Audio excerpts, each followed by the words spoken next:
Hello, everybody, and happy Saturday. Welcome to Saturday Night Live.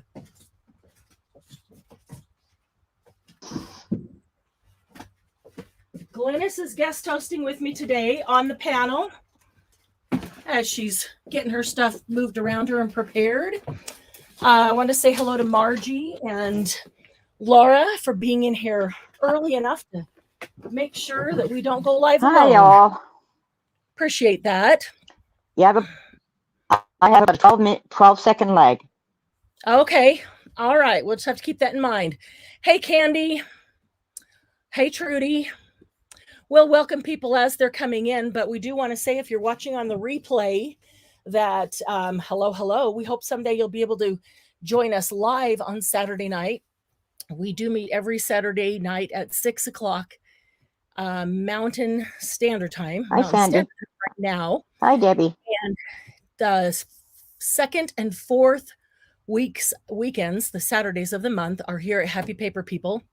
The first and third Saturdays of the month are on Texture Junkies, which is Sharon. And Sharon and I both co-host Happy Paper People on Facebook group. So if you are watching on the replay, we do encourage you and invite you to come to Happy Paper People Facebook group and join us. I guarantee you will never meet a nicer group of artists and crafters than we have in Happy Paper People. Would you agree, Glynis? I certainly would. This is my family. Yeah, it is. It truly is. Hi, Debbie. Yeah, Debbie, aren't you glad that Glynis is on live tonight? Well, Glynis is a wonderful guest host. And tonight what we are going to do is mass make faux stamps. But we're going to do more than just mass make the faux stamps. We are going to walk through, as we're doing it, some steps and some tips. Glynis and I both do a lot of faux stamps. Look at that pile in front of her. Well, these are just the finished. These are just the finished ones. Yes, those are finished ones, and I know we both keep several bins. So I keep a bin. Here's a bin that I throw stuff into that I think will be good for cutting out items for faux stamps. I suspect Glynis has one very similar to that.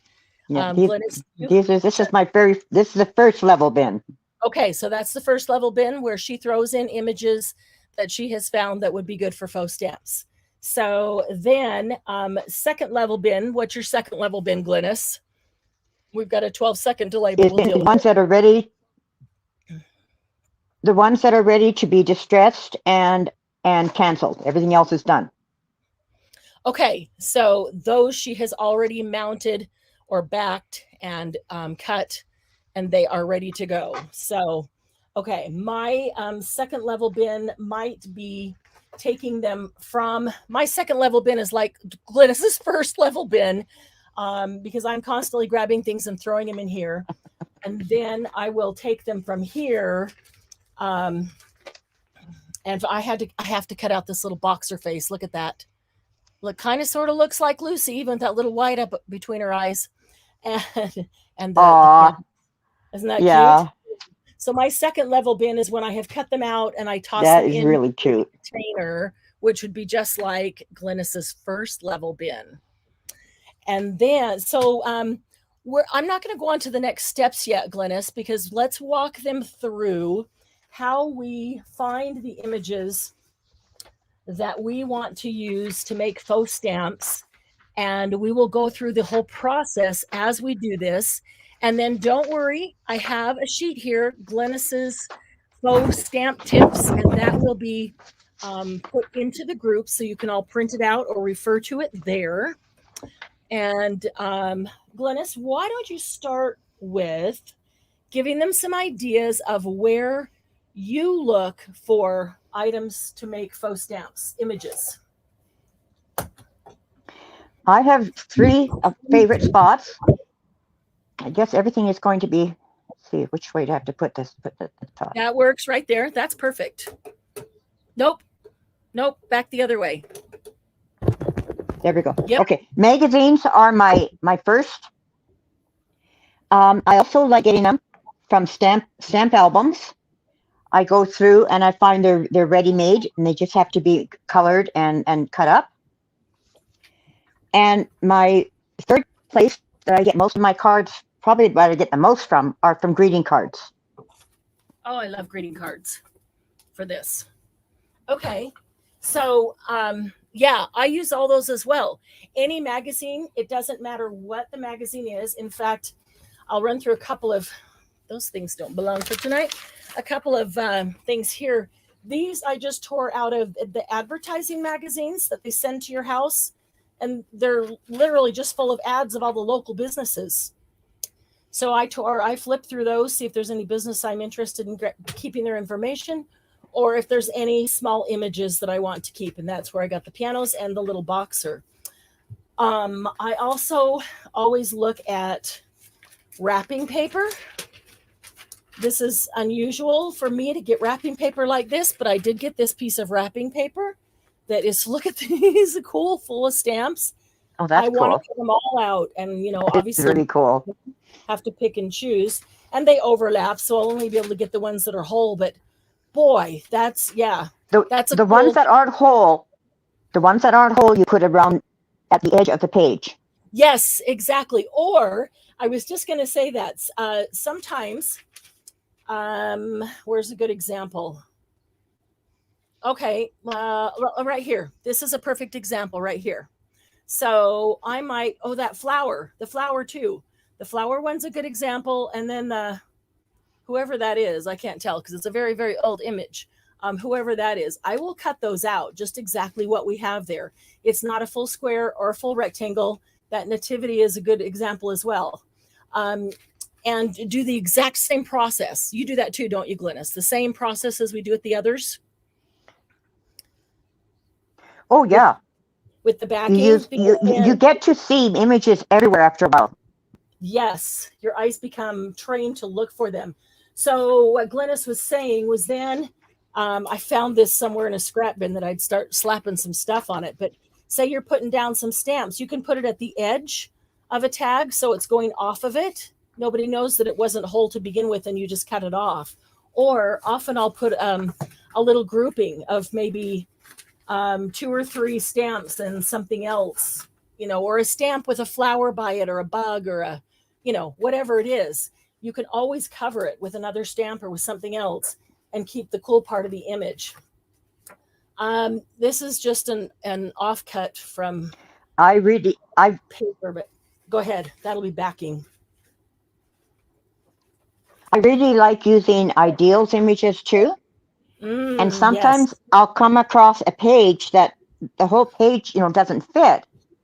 But you just look for like this little doll here. It makes a perfect little square. Yes, that's a perfect square. And these flowers in this window make a perfect little square. Yes. And those are 2 that I'll be cutting out tonight. Yes, that's really cute. Yeah. And we've got some tips for how to train your eye. Glynis has a great tip for how to train your eye to find those things. Here's another one. This was a piece of scrapbook paper, and this is all that's left of it. But these little snowmen, I'll have to see how many of those I could get out of that. Now, I know that we both do stamps of multiple sizes. They could be square, they could be rectangle, and the rectangle could go horizontal or vertical, doesn't matter. If you look at the stamps, the government stamps in history, there are stamps of all sizes. In fact, I have some that are probably almost 3 inches in size, and I didn't know until then that they made them that large. So you literally can do stamps of any size. Here's an offcut of a graphic 45 piece of paper. How cute would some of these mushrooms be as stamps? Yeah, those are cool. Those are real good. Offcuts, butterflies and flowers. So right here, I've got 9 faux postage stamps on this one little offcut, and more on that one because it's longer. This was, I think this came in a kit of some sort. I'll just cut it down a little bit smaller, or I could even make small stamps with just the butterflies, but I could leave the hello on it and just cut it a little tighter. That's what I would do.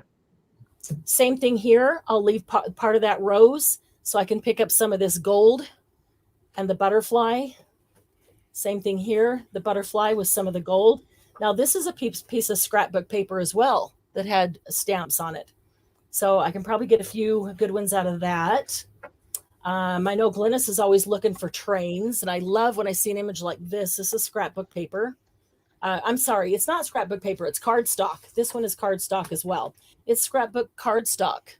But that Bon Voyage could be one on its own. The train could be one. Somebody in the window could be one. This luggage tag. Sometimes you can just use a pattern too. Yes. Yes. Now, some of these are backing, so I'm going to keep those to the side for a minute.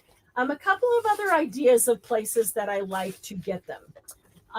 Anytime that you buy a paper pack, depending on the brand, there's almost always somewhere to cut them from the front or back cover. This is a Me and My Big Ideas. And this was the back cover of a paper pat. And they had all these things on the back. Those are perfect to cut out. Now, I'm going to keep this aside because when we talk about backing, I want to use that one as an example. But I always point out to you on the back of the Stamperia. Well, those are perfect for backing. Yeah, I always point out to you on the back of the Stamperia paper pads that they're perfect. It's like the mini pages are perfect as postage stamps. Okay, so this is the front of a paper pack, as is this one. And they're super pretty, but I want to tell you two things. One, these are great to cut out. If there's an either an image or a pattern that you really like that's going to go with something, cut it out. Often, though, I will cut these out in twos horizontally, and I will then fold it between them and use this to make teeny tiny books. It's a built-in cover. The front and back is different, but they go together. I love doing that. And you get something like this is really pretty. Okay, this kind of messes with it right through the middle, but that's okay because this becomes the front. By the way, that piece of paper in real life is put a label on top. Exactly. I just put something right there. And look how cute that one is with the bird. If I decide I want that to be a front cover, I'll just cut those two out together. And there's a front cover of a teeny tiny book, and I'll take this one here and I can use that one for backing. So always look at the packaging. Now here's some things that I've cut out of. They were packaging of or front and back of a paper pad, and I just thought that the design on them was cool enough to make a stamp. You know, usually we want an image, but I thought that design was pretty cool. Yeah, that's great. Couple of other things. I always have a stack of old calendars around. Please don't tell Joanne's. This is a 2000. Oh yes, calendars. A 2016 Joanne's calendar that never got opened. But there's going to be tons of images in here. And again, nobody dictates the size, isn't it? Look at how cute these little teacups would be. These teacup candles, and some of them you might can cut two or three things out of. Yeah, I haven't even, look at this. Wonder how many we could get out of that page if that's a full size. There'll be lots of pretty things on that. I love using calendars. I forgot about that. Me too. Glynis mentioned gift cards. That's one of my favorite as well. And I don't have any with me. Glynis, do you have a gift card handy?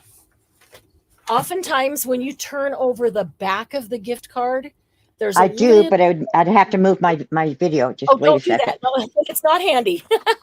No, just you've all seen them on the back of the gift card. Almost always, there's a little tiny picture on the back, and that little tiny picture in the middle of the back is a really good faux stamp. They're usually gorgeous little, teeny tiny winter scenes or something for Christmas. You know, Christmas cards. That's the ones I just looked at, but. This is a sheet that I was playing with as I was creating a digital download. And I printed it out in miniature to look at some of these. And then I thought, I was just doing it to, as a sample so I could look at it as I was to decide what size I wanted them all to be. But they're perfect. They're perfect size to be faux stamps. So I kept this sheet. I can cut those out, back them, and there's a bunch of Christmas faux stamps. So things like that, accidental prints. Oh, here's another one. This one is this is a pack of Paper Studio stickers. I probably got that on sale at Hobby Lobby for 62 cents.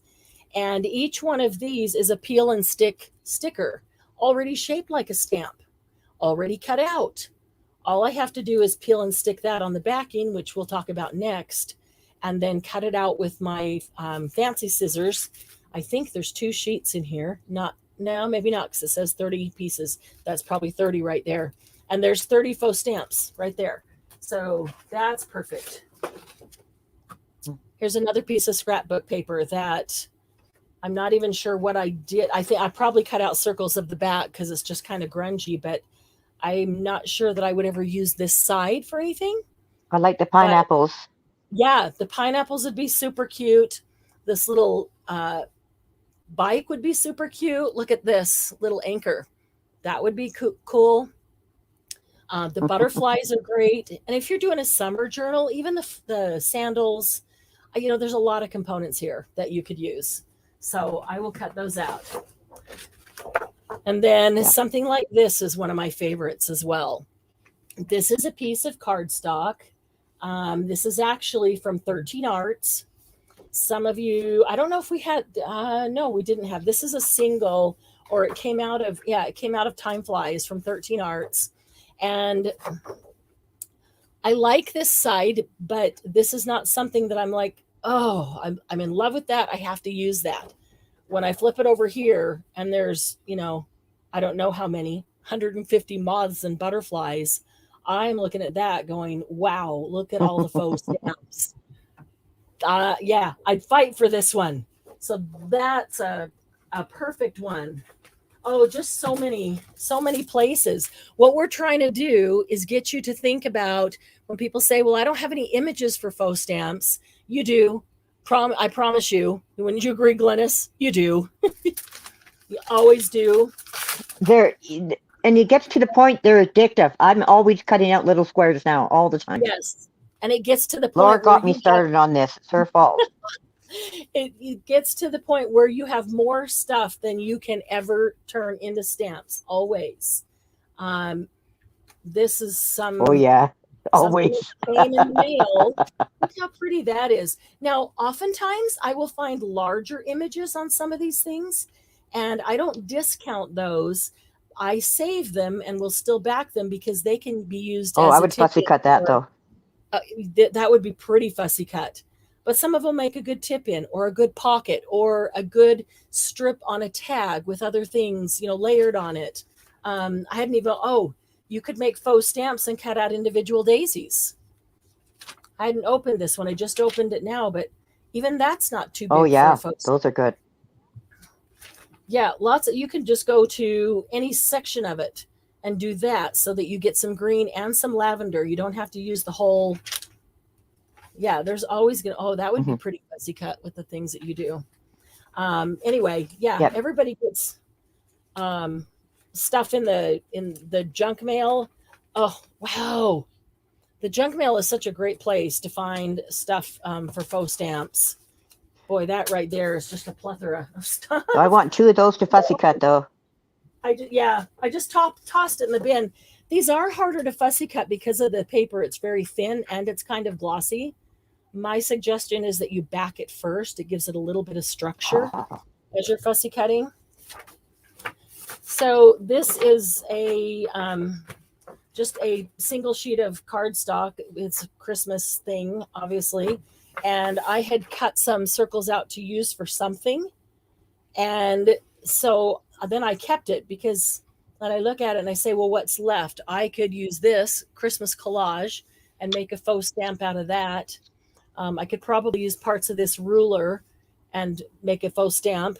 Some of this would be interesting to use as backing. And this yellow would be pretty to use as backing. And I could probably cut this out right here and use that as a tuck spot or a journal card. So, okay. I got to show you this, Glennis. I got to show you. I have not even had time to sit down and dissect my chicken magazines. So this one has some chickens in it, but it's also got, see, there's a lot of good images, tons of chickens and chicks. But this one is a lot. Oh, I love them. Yeah, I know they're the cute. Pigeons. It's a lot of products and supplies and things. This one, however, is a catalog that is specifically for the chickens, and they show chickens that you can order from this company. And so, like, every time you open a magazine, you'll almost always find something similar to this, whether it's going horizontally or vertically, where they'll have little thumbnails next to what's coming up. These make awesome faux stamps.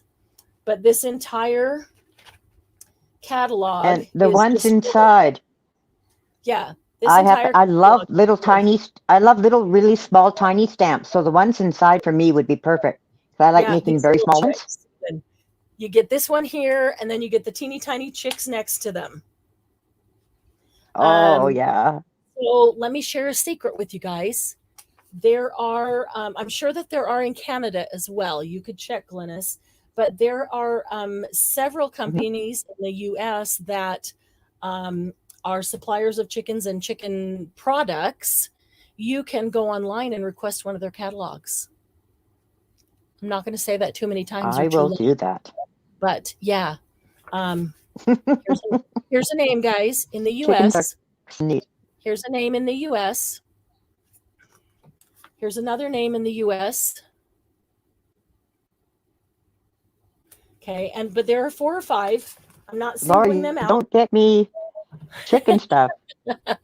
Yeah, I'm not singling them out. I just grabbed those 2.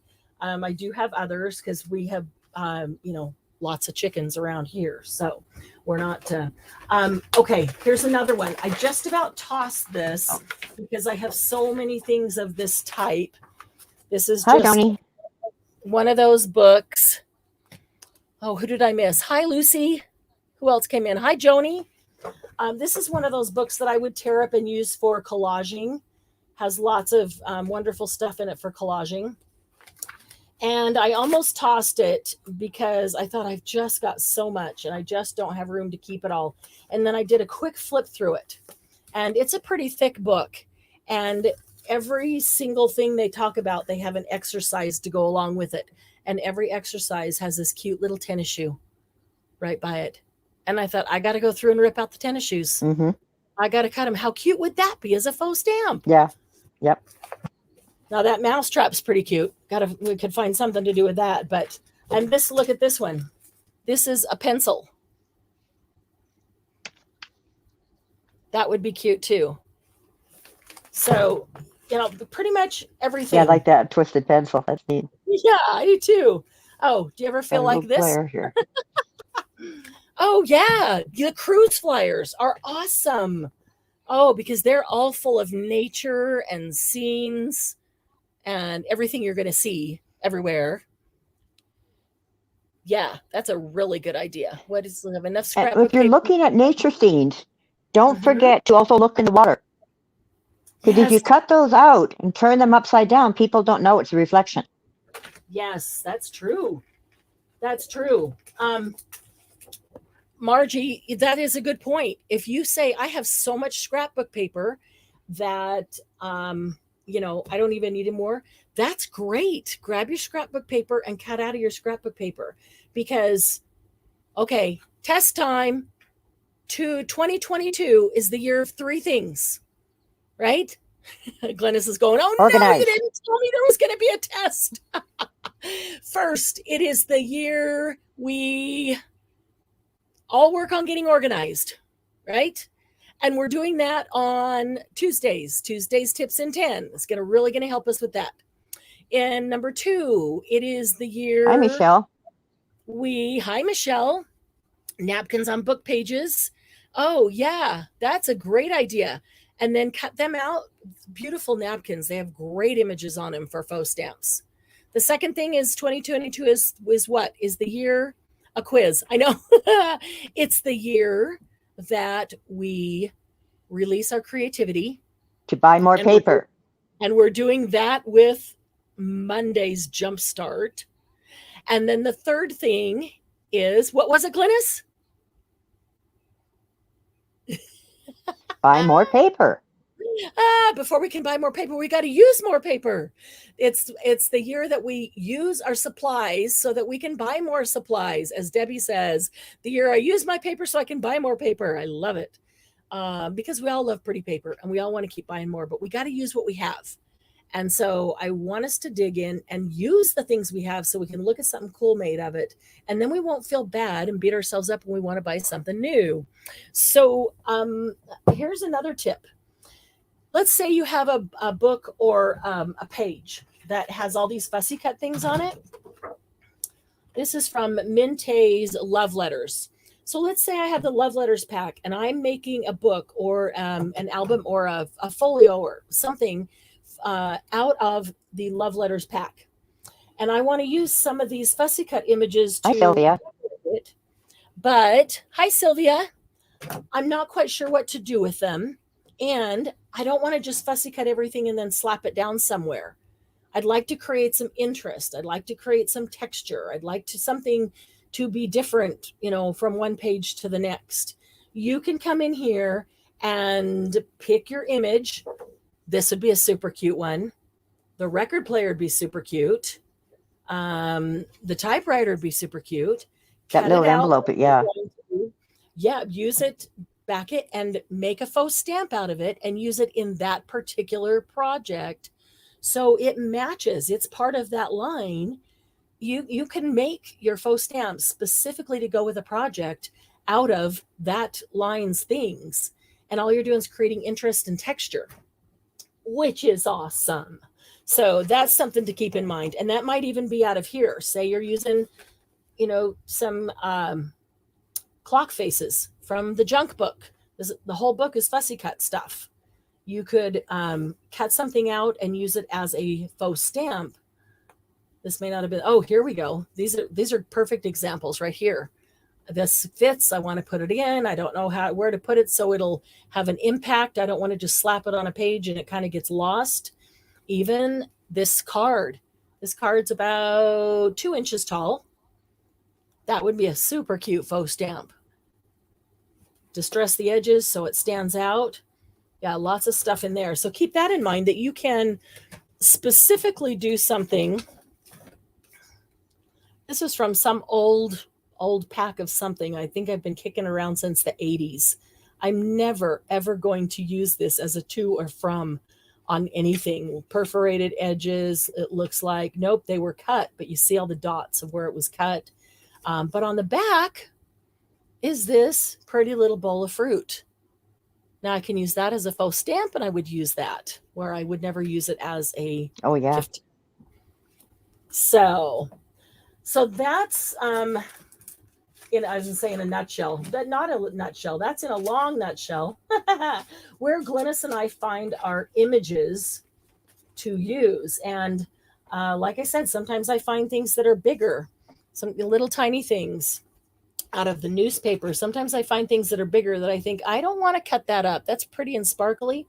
I'm going to leave those as large ones. And sometimes I even cut them with stamp edges.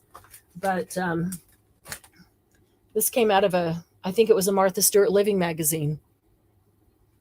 Perfect. And if you don't want it quite so big, cut the vase off. You can cut this down real tight, but sometimes you want a larger stamp that takes up a little more space. So, Glynis, here's one that's black and white. What do you do when you see black and white stuff, Glynis? I make that into a stamp. And how do you do that? What do you do with the black and white? So I've cut it out with the stamp edge here. And it's got hibiscus on it.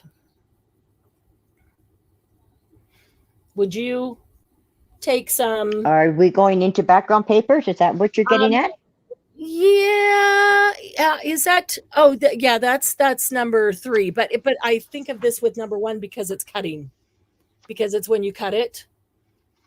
Or, nah, I guess it is kind of before you cut it, but nah.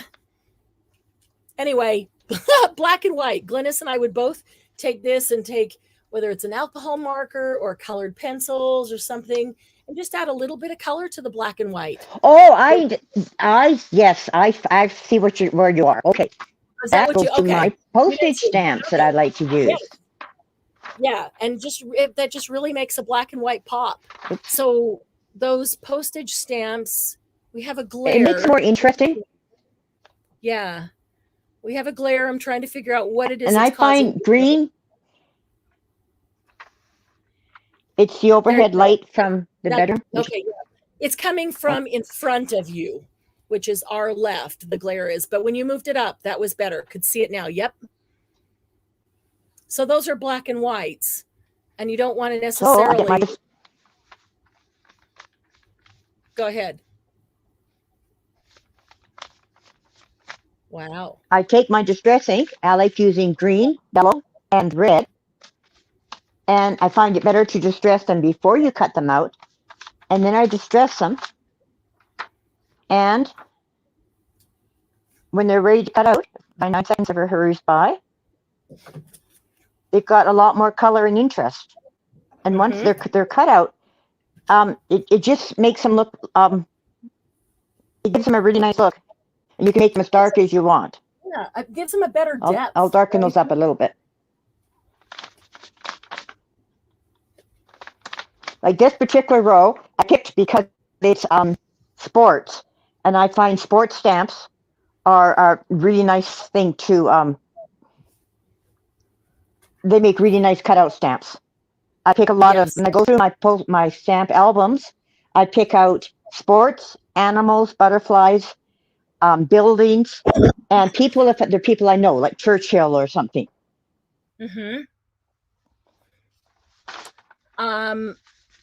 Laura bought matte medium just to tone down shiny paper. Also makes it easier to tone them, to distress them. Yeah, that's a good idea, Laura. Very good idea. Hi, KK. Margie said color it. She was right. You do get a point for that one, Margie. And Lucy says they can be all shapes. Triangles make great shapes for stamps. I totally agree. I remember a US stamp that had a pyramid on it. Yeah, why not? Hi, Angie. Good to see you. Okay, so Glennis, let's who's gonna mass make faux stamps with us tonight? We'll talk through the steps as we do the first few, and then we'll just be hanging out and chatting, because we want you to just to see the steps that we do. You may already do these the same way. You may have some ideas to add to help us, but as we move on, after, let's say, okay, let me grab a something that I'm going to cut out of. An easy one would be these butterflies, because there's a whole bunch. Now, you can do it two ways. You can cut these out with straight lines, and then when you back them, here's an example. When you back them, the paper that you put it on, you cut that out with the stamped scissors or the fancy scissors, and we'll talk about that in a minute. Because if you notice, all the stamps that you get, the official ones, they always have a little trim around them, right? They always have a little, whether it's white or a color. Oh, those look great, Glennis. Ooh. You know, I love that seahorse. It makes such a difference. Yeah. It's a little thing, and it makes a huge difference. It really does make a difference. Now you have to decide which side you're going to use because they're back to each other. And then I just pick out the individuals. Well, I color both sides, and when I cut it out, then I decide which one I'm going to take. I only color the ones I'm interested in. That's a good idea. That's a really good idea. We have a 12-second delay, guys, and we're doing our best to deal with that. You know, we can't really help that. It takes the internet a long time to get to Canada and back. So, but so you can. So I cut this Dr. Seuss out flat, straight. Get in picture there, straight, and then put it on the backing paper and cut that out with the fancy scissors. You can also cut it out straight from your whatever you're cutting with the fancy scissors. And an example of when I would do that would be this. This is a heavy cardstock because it was the back of a paper pad. If this is the image that I'm using and there's black around it, and I leave just a fine trim of black and cut it out with the postage stamp scissors, I'm doing the exact same thing as if I cut it out and backed it with black and then cut it out. But I'm making it twice as thick. And because this is already on super thick paper, that's why on this one, I would not back it. The majority of them, yes, the majority of them, I would back them. This one, this is cardstock, so it's thick enough on its own. So then I have to kind of look at it and think about it. Oh, look at these cute caterpillars. I didn't even see caterpillars. Ooh, caterpillars are evil. But they turn into pretty butterflies.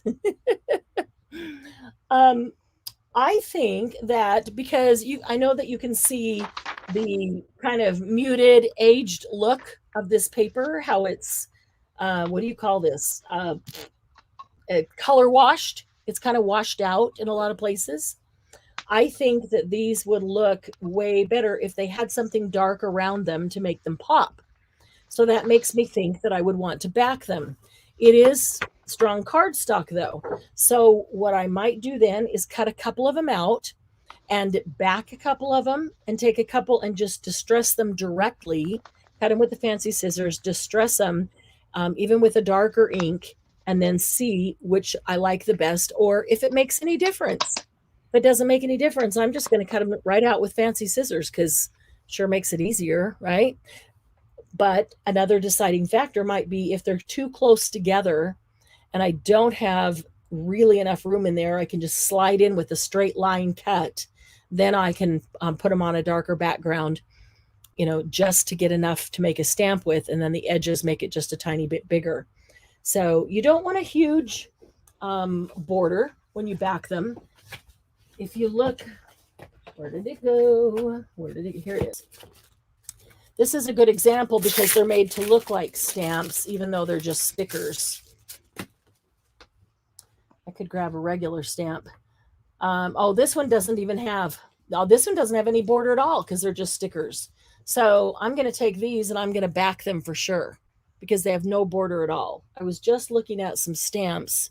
Do I have anything even with... Headless by Lynn, we are making these stamps.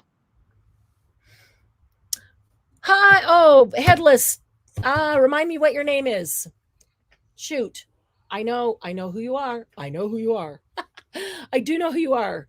I cannot remember your first name. Please tell us. We are making faux postage stamps. The sheet that Glynis has is from a stamp book. And this was a sticker pack from Hobby Lobby because it's Paper Studios. And I got it on clearance for 62 cents. And it's just a bunch of Christmas stickers. So I'm going to take these stickers and turn them into postage stamps for next Christmas. But we're talking about how we can take all kinds of images and turn them into faux postage stamps. Now, this one has not been canceled. So we make the stamp. Okay, so the first thing we do is cut out the images. Right, Glynis? Here's an image right here. Cut out, ready to go. And it's sticky. Already sticky. So then we want to put it on whatever we're going to back it with. Now, I usually pull out my scrap bin and find paper that is, it only has to be large enough to put a stamp on. And I just had it here because I was collaging with it. And then I moved everything out to prepare for tonight. And just that fast, I don't even know where I set it. I can walk over here in a minute and see if it's there. But I can find, black might be a good one for that. Certainly don't want blues. Okay, so I'm going to take this piece of paper. And what I'm going to do is put this stamp down. I want to leave enough room for me to cut it with the fancy scissors. I only need a small border, but I want to make sure I have enough room to get it right. And then This is a perfect way to show you quickly as a sample. Some more that would be good with black. Well, probably all of them, huh? Probably all of them would be good with black. Let's see. Okay, so we're going to take them all. Now, I like I'm just anything contrasting. Okay, so dark, if it's light, definitely get a dark. We're going to line them up on this paper, but you've got to pay attention to how much space you have between them and make sure that you leave enough to cut a border around each of them. Now, if you get really good at it, you can get them close enough that you can cut straight down it and you've got the border for both sides. But if you're just starting and haven't done it, you might want to leave enough like that you can cut a border around this one and then cut a border around this one. Now, when I put that down there, I can tell that it's not straight. I just slapped it down. So I'm glad that I left enough to do the border on this one and then the border on that one. And so then we just keep putting images down until our paper's full, and then we start cutting it. And they're not necessarily the same size. In fact, they're not hardly ever the same size. This one might go here. Let's see. I've got a bunch here that are probably cut but not backed.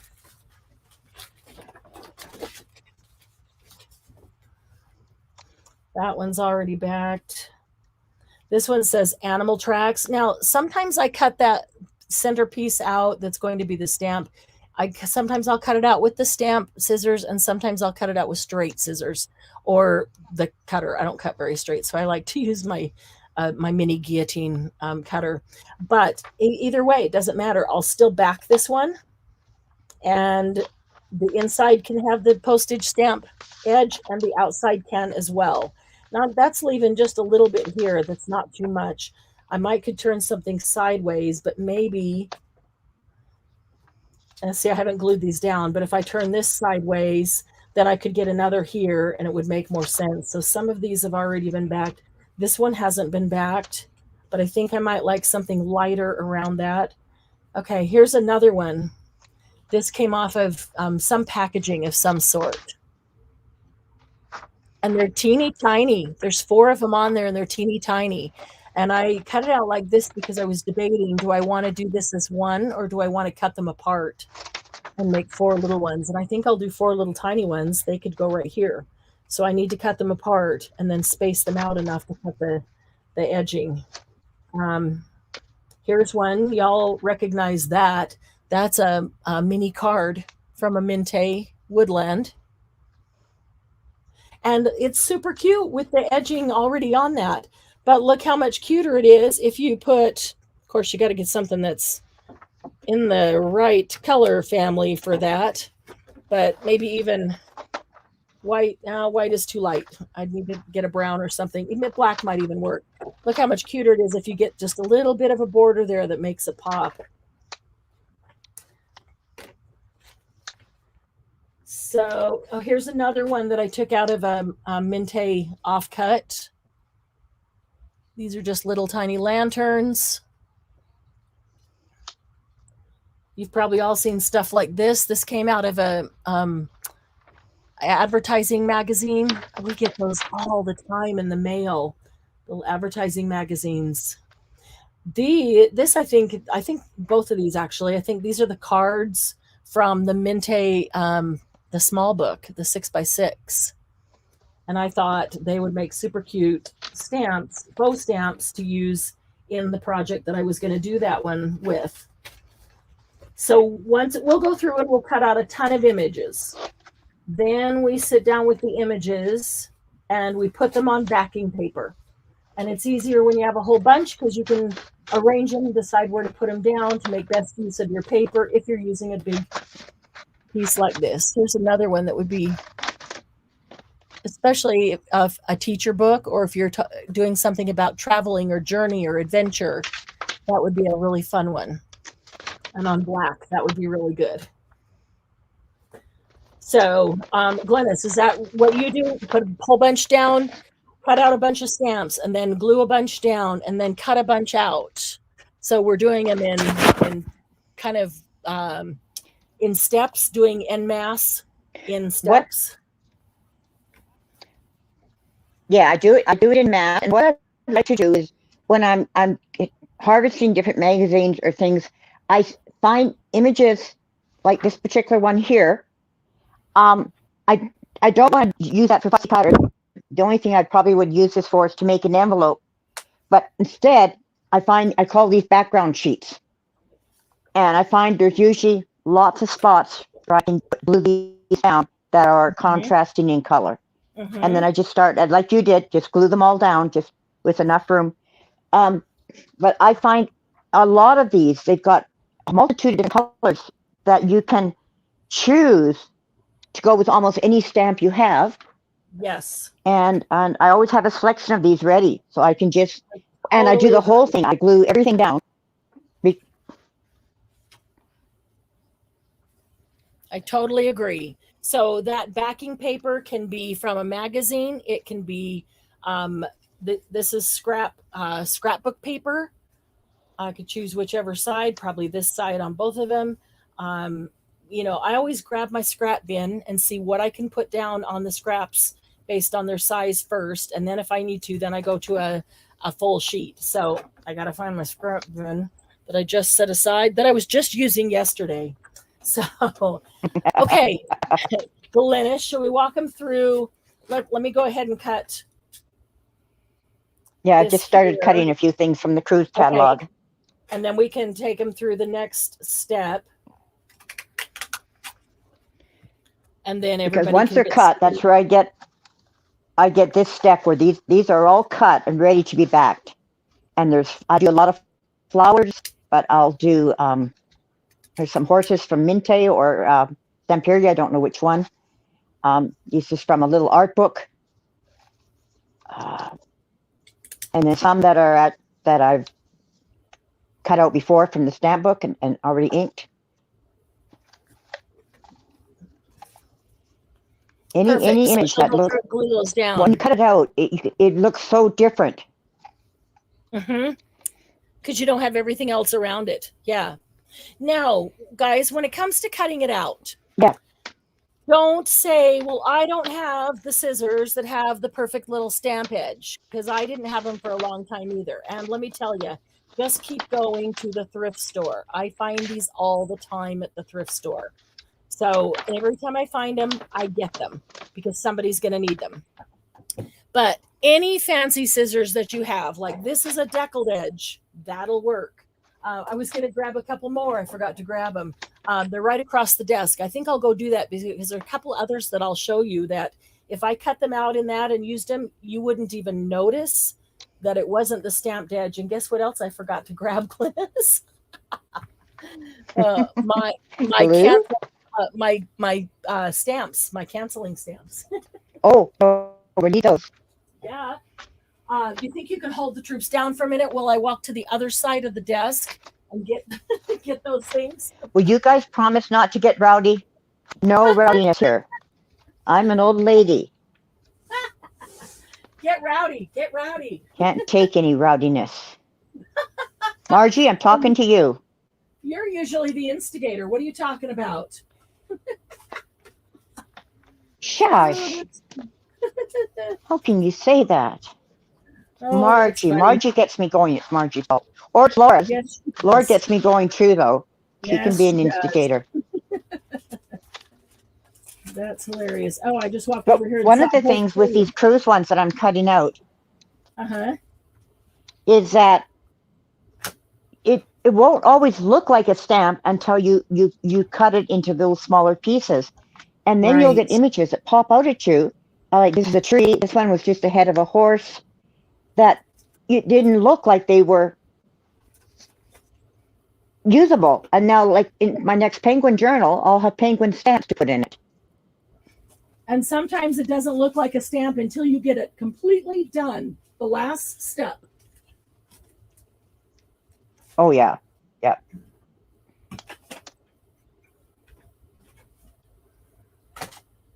Okay.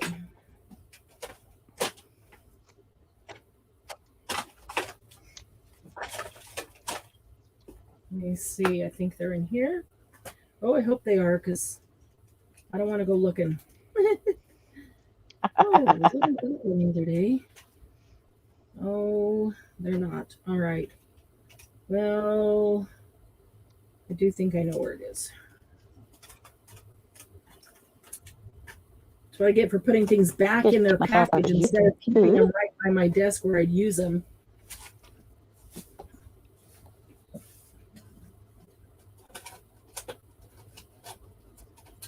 Okay, so, whoops, don't throw them around.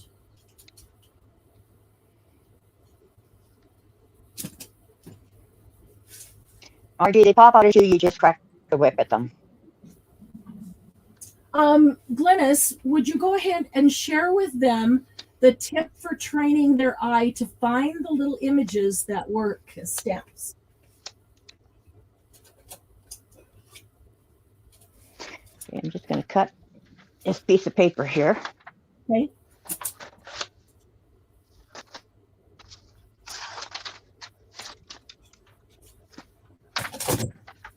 This is just from my old watercolor days. I used to do a lot of watercolors. You just make a little frame. And then, say, this magazine, when I haven't gone through it yet, I start to go through it. I will put this around the image, and I'll know what size I want, and I'll know also if I want it period. And this just takes 2 seconds to cut this out. A little bear up here, a bear cub, just his little head. I can see exactly what it's going to look like, and it's I just find it's the best way to train your eye. And it's just to keep this on with you all the time. If you're not sure, you can use that, and you'll see right away what you should be, what you're going to get, and it's really useful. Really helpful because sometimes you can't see it because there's too much distraction around it. Well, especially if it's a page full of flowers, and you want to block out just one flower. Yes. And you can end up seeing how many flowers are on that page that just look like a whole bunch until you start doing that, and then all of a sudden it's, oh, okay, I've got all of these different ones. My glue is all jammed up. Okay.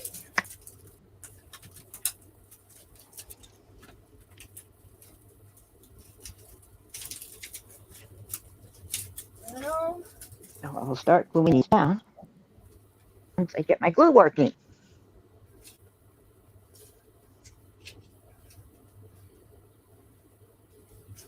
okay.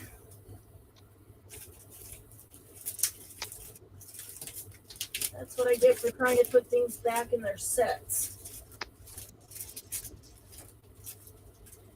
One of the things I have found with gluing is I don't use a glue stick. I did for the longest time because it was so quick, and after a couple months, they all came apart. Debbie, you might find a few of the ones you have might get a little loose because of that. What I use now is just white glue. It can be any type of cheap white glue, but as long as it is got a little more substance to it than glue stick, it will keep them down as long as you need them.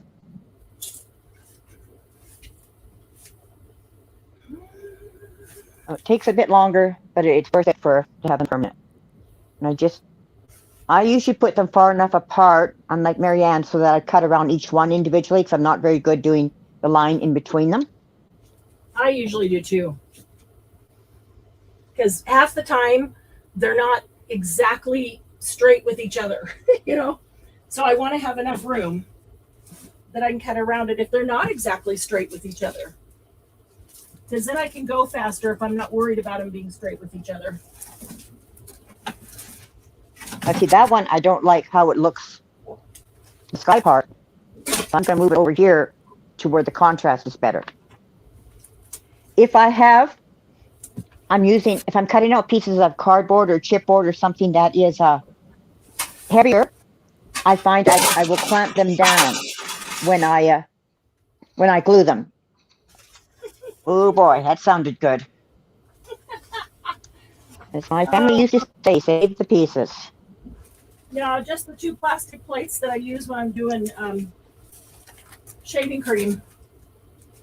I saved the bubble Die cuts? envelopes Oh, and dropped the plastic plates. That's backwards. that's birdies.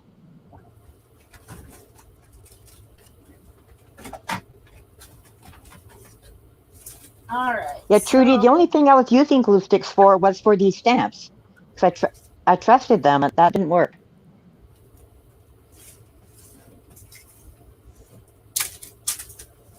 And you can do hundreds of these just in an evening by cutting them out first, gluing them down first, cutting with the stamper, distressing them, just do one step after another with bunches of them.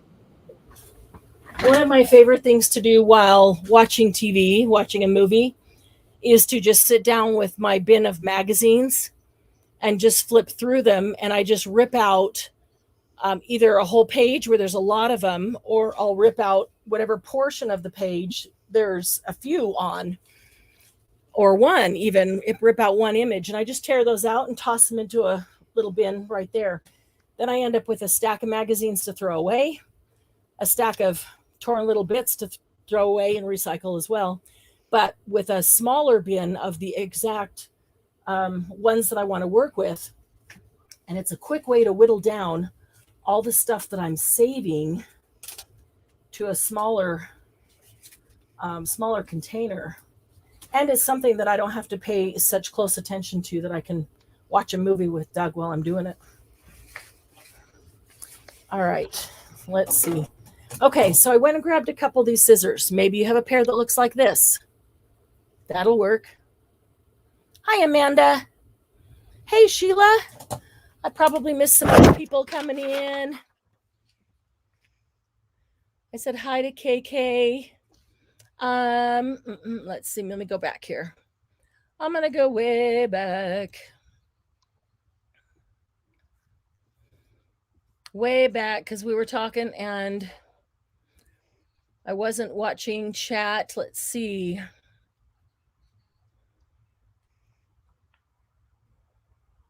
Chris, it's Chris. That's right. Headless Violin is Chris. Margie has a couple of dies. I do as well. I've got a punch that is shaped like a postage stamp, has the edges, but the thing is, it's only one size.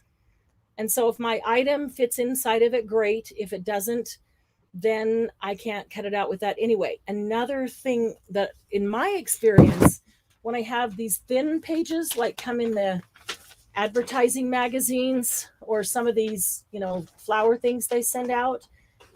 Here, these are like these. These are so thin that often when I put those in the punches, it won't cut them cleanly. They end up just getting mixed, and sometimes it ruins my image. I also have these stamps. Like there's a fleur-de-lis stamp,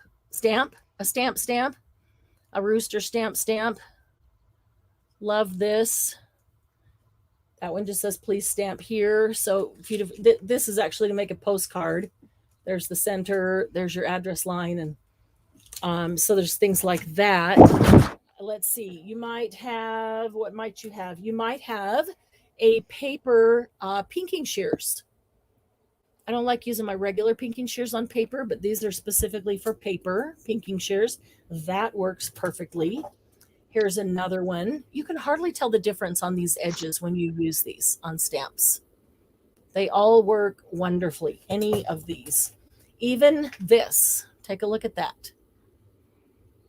That makes a wonderful edge on a postage stamp. And as I said before, a deckle, which is not too far from that. So if you have any kind of specialty scissors, use them. It doesn't have to be anything in particular, honestly. And then if you don't, or you would like some more, you'd like to find one that's actually the postage stamp edge, as I mentioned, I would just keep looking at your local thrift store.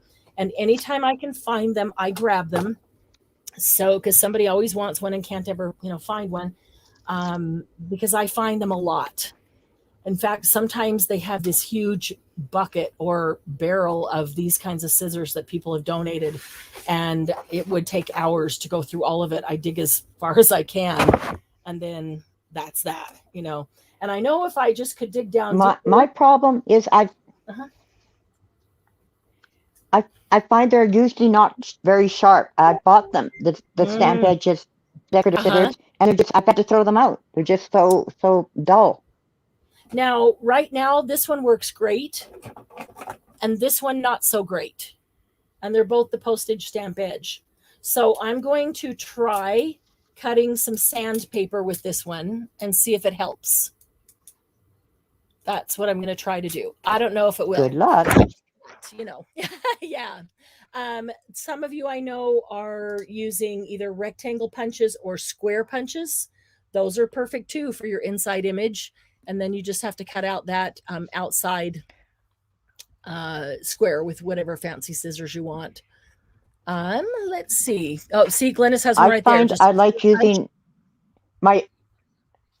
I use my square punch for the background pages and I find it makes it really quick if I'm just doing a bunch of square ones, and then I just cut it again with it. But I use it more for background than I do for those. Sometimes I'll use it for the picture itself, but I like because mine are usually a little smaller than that. I think that's an inch by an inch. So if it's smaller than that, then that's perfect to cut out the background, because then you still have room to cut them out with your scissors. And they are much easier to cut when you're picking up a small one rather than the whole the whole page. So yeah, Chris, it's what time in the morning is it there? I thought I saw that you put it there, but if you're in the UK, I know it's it's 1:50 a.m. It's get rowdy time. Whoop whoop! Chris is getting rowdy. Yeah. Oh, we can do that. We can do that. Where Chris has a very snory man next to her. I love it. We'll get rowdy and he'll snore right through it.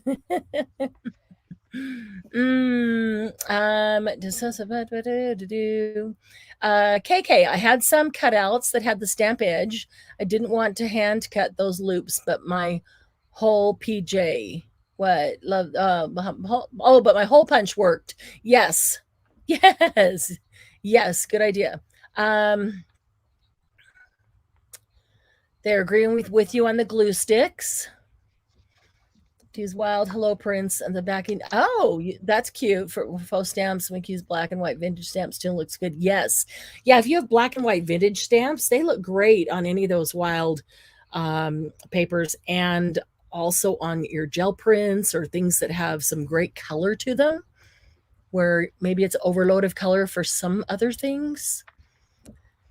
Let's see. And then Amanda came in. I'm starting to catch up. I'm slow. Pinking shears. Yes. Yeah. But I wouldn't recommend using your fabric pinking shears. Just your, did somebody already get that bot? Probably not, because Glynis is here. So I just got the bot. There it is. Pinking shear. Oh yeah, I know. I didn't even see it. Sorry. No, that's okay. I will report it. Oh, thank you.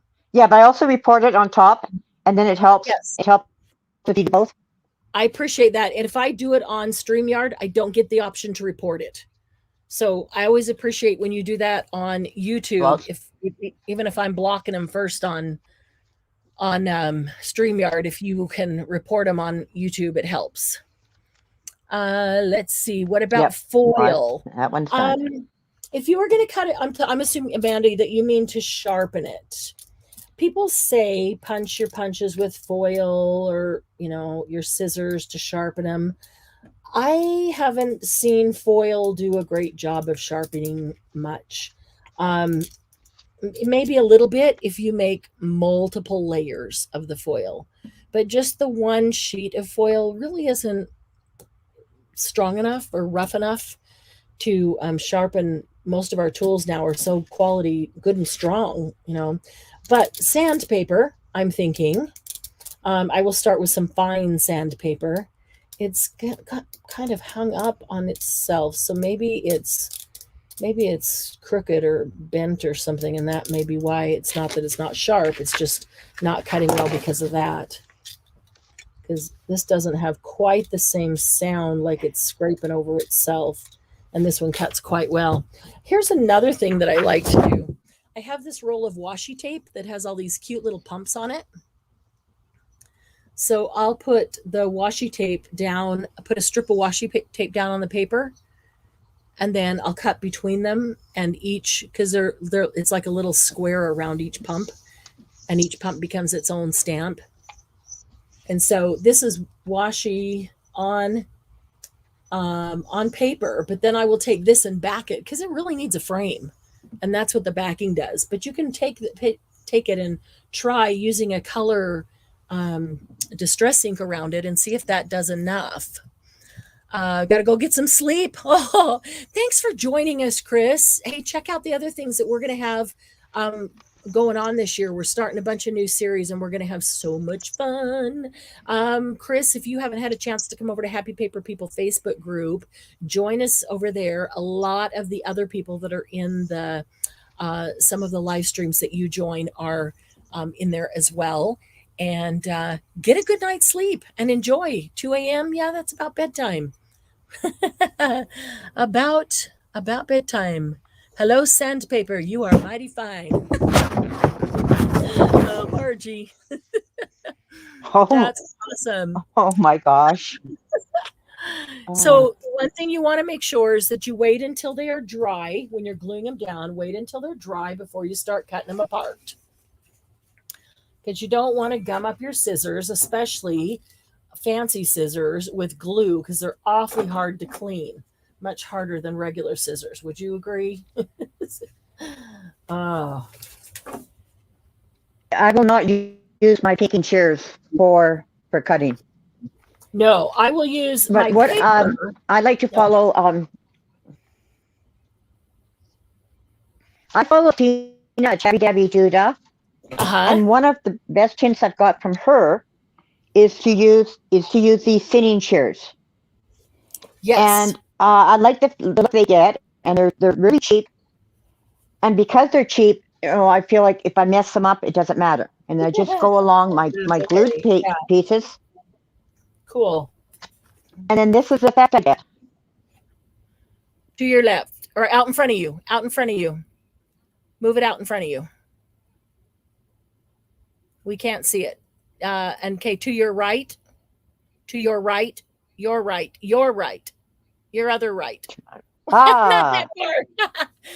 Put it directly above your images that are on your, yeah, directly above there. Straight up, straight up. Can Glennis go straight? Ooh. Okay. I feel like I'm having a drunk driving test. Okay. Stop right there.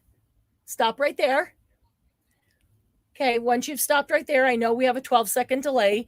Now bring your hand towards you a little bit. Towards you. Towards your body. I think that's to your left. I think that's to your left, not towards your body. Of course, I could be looking at it wrong. I thought I was looking. There you go. Stop. Oh, that was perfect. Oh my goodness. This is so funny to do. When, I hope you got a glimpse of it as it went speeding by. Yeah, at 2 a.m. this would be hilarious. Get Tara to move it. It actually gives a very nice edge to the stamps, yes, and it does. I really enjoy using my t-shirts now. You know, when we're when it gets really late, we're punch drunk. That's a pretty fun game to play.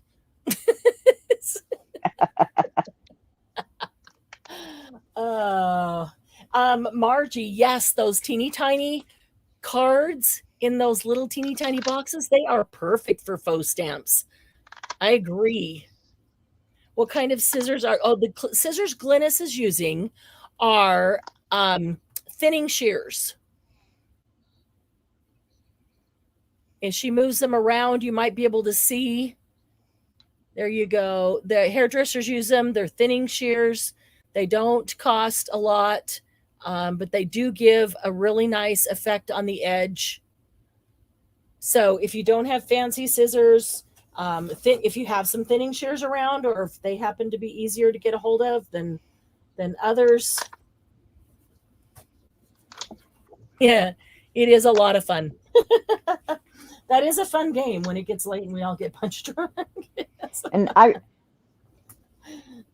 really like the effect of having all my stamps bordered in another color. So I always back them, even if they're strong enough they don't need it. I back them just because I want that look of that border. Right. I enjoy it. And those go into the second box. Yep. That's why where was the one? Yeah. The ones that I don't, if they're strong enough, it's because they have a frame around them that when I cut it, it already looks like they're backed. But otherwise, yeah, they go on paper to be backed. Well, I like to move it. Now look what you did. Look what you did, Laura. Look what you put in my head. I think that would be nice on dark blue. I like to move it. This is the stamp I can't wait to use. It's daffodils, and I love daffodils in my spring ones. Yeah. So this will be really pretty. Oh, that's pretty. With the glare I see, you cannot see a thing. That is a glare. If you bring it up higher, I can see the daffodils. Yes, you can see that one down there. Oh, funny. I'll put the daffodil one back down there. There we go. I'll put it right there, and then you'll be able to see it. There we go. Nope, big glare. If you move it up by those roses, we can see it. And I picked up the wrong scissors. Move it up by the roses. By the rose. There we go. Oh, it must be the bright yellow on the page. The bright yellow is reflecting the light. We can't see it. Has to be the bright yellow. That's Trust me, they're gorgeous. Yeah, I believe you. I believe you. So, Glynis, then what is the last step that we do after we cut them out? We've backed them. We've cut them out with the fancy scissors. So now they look like they've disappeared. They look like an actual postage stamp like this. Now what do we do? Next, we get our distressing ink out. And we're going to distress. I only distressed around the outside edges, but every stamp is in, every single one in the second box. Go through, distress the outside edges. And I've got a lot in here. Yeah. Now, Glynis, do you, where did I just set it? Would you distress one that is backed in black like this? Because it's already very dark. I've never backed any in black, but this is very dark here. And yes, I just distress it because it keeps the white core of the page showing through. A lot of paper has that white core. Yes. So I just, plus it's automatic. I'm so used to just distressing. Right. So I just distressed them all, and that's my second last stop. After that, there's only one step left. Okay. Have you got a couple in front of you? You can show them what the last step is. Well, I use the same ink, so it's really easy. Perfect. And then to finish each one off, gets an individual cancellation stamp. And some of them show up a lot, some of them show up a little bit, but that's like how they are when you get them in the mail. Exactly. If I try and pick a spot like on this butterfly, I'm going to go on the wing. Sometimes I'll do one that's half that one shows off, up more than the and then I do another one because sometimes you get them from the post office and they're just slapping them fast and they miss it or halfway miss it, then they do it again. So sometimes I will do that. I'll give it a half a yeah. So sometimes I'll want just the wavy line. Sometimes I just put the circle. Sometimes I put all of it. And I've got different ones. So I've got ones that are just a circle. I'll use that one. Yes, I have multiples as well. I might still have some canceled postage stamp sets down in our store inventory. I'm not positive, but I might have a few left. And I find that that's made a huge difference in how they look. Yes, I would agree. Let's see if I'm trying to get Well, these so those are that they're cute, but once you stamp them in with view. canceled postage, they look like they were real stamps. Now, what I'm holding these up for is to show you that they don't all have to be exactly the same. The backing that you cut out doesn't always have to be this wide or any width. It can be any width you want it. Sometimes you might want a bigger width because it needs a bigger frame. Other times you might just want a little because it just needs that hint of frame behind it. Either way. And then there's another thing that sometimes I do with the black ones, and that would be to take a bronze Sharpie. It's a bronze metallic or this is a gold metallic pen. And we've had, do I have those nearby? We've had some metallic pens. Oh, it's been a year or more since we had metallic pens at the sale. But so some of you might have some of those, but they work great. But sometimes I'll take the metallic and do the edge of the black because my distressing doesn't show up very well or at all. Oh, that's a great idea. All right, let's catch up on some. Let me scroll back here. The little cards. Yep, keep telling my mom to move it, move it. We like to move it, move it. Gotcha. Good job, Lori. Yeah. Not allowed to keep any daffodil images. I feel too guilty for not giving them to mom. Laura, I do too. What's up with that? Yes, I've got you guys trained. Yeah, see? Yeah. Okay, Laura, this isn't even a daffodil, is it? Or is it? Is that a daffodil? No, it's not. That's a lily, isn't it? I don't know that I've ever seen it. That's a lily or something. Lily. Yeah. You can keep that one. But, let's see, this isn't even a daffodil, and I feel like I should send it to Glennis because it's yellow.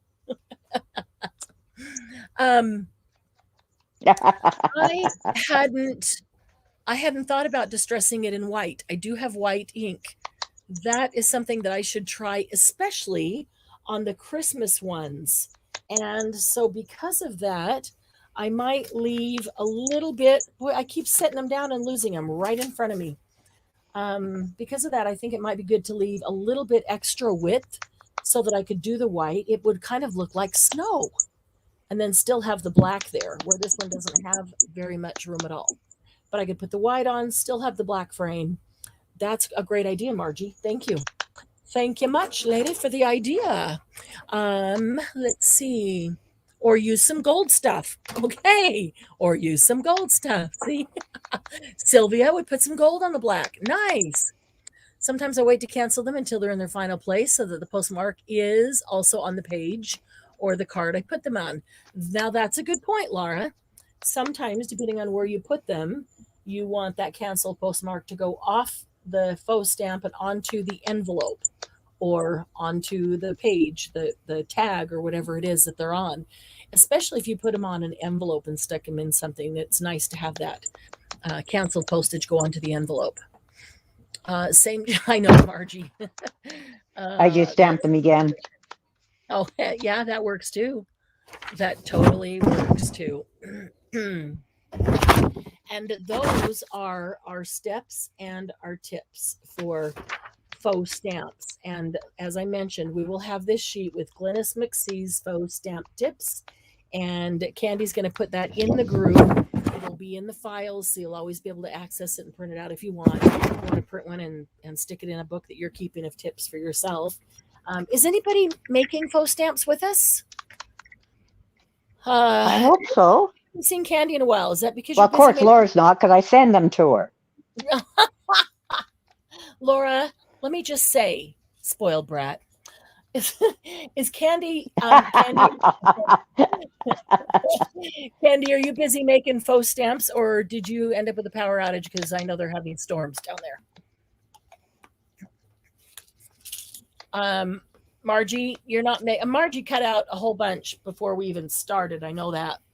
Laura's not making any. Sylvia, Candy, sorry, is busy finding images. See, okay, I just wondered if you were still here, Candy, or if you got, hit by a storm. So Candy's making them. Sylvia, are you making stamps? Debbie's probably not chatting because she's got her hands deep in stamps. She's probably making them too. For your homework, I want to see everybody make 100 stamps tonight. There you go. I love it. Okay, so let me talk for a minute about mass makes, because one of our things that we want to do this year in 2022. This is the first one. Is the first one. What's the first one? If we do this often enough, Glynis, maybe we'll actually they'll all get it down. The first right? mass make. Oh, this is the first mass make. I meant if we have the quiz often enough. Oh, no. We want to use up use the supplies that we have, and so we can make room to buy more supplies. So we are going to do a mass make every week, and the idea is to mass make things so that you end up with a whole bunch of little boxes or baggies, or however you choose to store them. Gallon baggies are great. Get a different element in each baggie and put them all in a bin. And then when you make a journal, which doesn't take too long, you can go through and pull out all the elements you want and just add some color or whatever things to tie them in. Exercise, eat right, and get more sleep. Oh, Margie, I've already done that for 40 years every year. So why bother doing it again? This time we're going to get organized, release the creativity, and use up our supplies so we can buy more. Anyway, how we're going to use them is by having a mass make every week. That's 52 mass makes.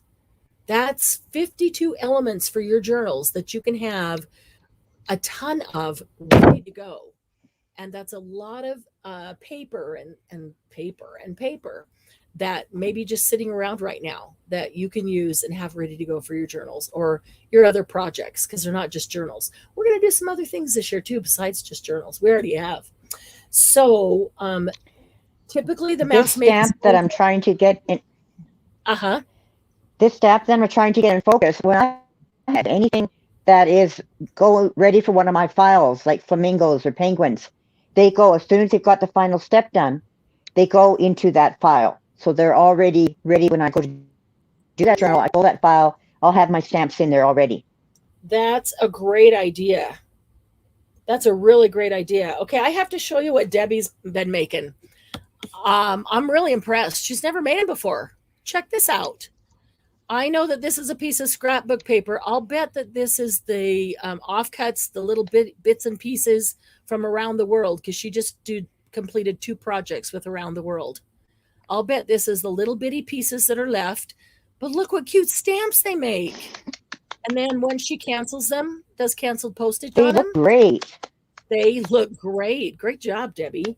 She's never made them before. You have definitely inspired her. They look really great. They do look really good. You won't need mine anymore. Oh, believe me, she will never turn away yours. Yours are awesome. Okay, so we are going to we're going to do a mass like I've said before, Laura taught me. Cool. We're going to do a mass make. Is that why okay, Laura, did you teach her to make faux stamps so that she could make them for you and you don't have to make them anymore? Was that your motivation? I see how it is. Hi, Reba. Yeah, Debbie, look at all the compliments. Hi, Gigi. Yeah, look at all the compliments that are coming in for your stamps. I think they look tremendous. And did you even notice that Debbie didn't use a postage stamp? They look perfect. She used a different, she used this. And I love the look of it. They looked really cool. Yeah, they did turn out really great. Okay, so put on your calendars every Thursday afternoon from 2 to 4 Mountain Time. 2 to 4 Mountain Time every Thursday afternoon, we are going to do a mass make. It'll be something different every week. And After the surgery. After the surgery, yes. So not likely this week. It'll likely be, what is that, the 20th? Next week we'll start. And that's why, the 20th, yeah. That's why we didn't want to lose the first 2 full weeks of January, because the goal is to have 52 mass makes this year. And I'm charting it out. And I've already got a bin full of things that we can mass make. I'm very excited about this one. And so we decided to do a mass make for Saturday Night Live so that you could mass make a bunch of things. There's one, you get your first baggie ready to go. You've got a ton of faux stamps. But now every time you sit down to watch a movie, you're going to be thinking, do I have a magazine to go through? Or can I grab a couple pieces of cardstock and sit down and just cut out images and put them into a little bin and do one step or the other? You can ink them even while you're sitting there watching TV, but I like just going through the magazines and ripping and making noise during the movie, of course. I do it when there is noise during the movie. That's the ticket. So every Thursday, 2 to 4, we're going to do a mass make. What is a movie?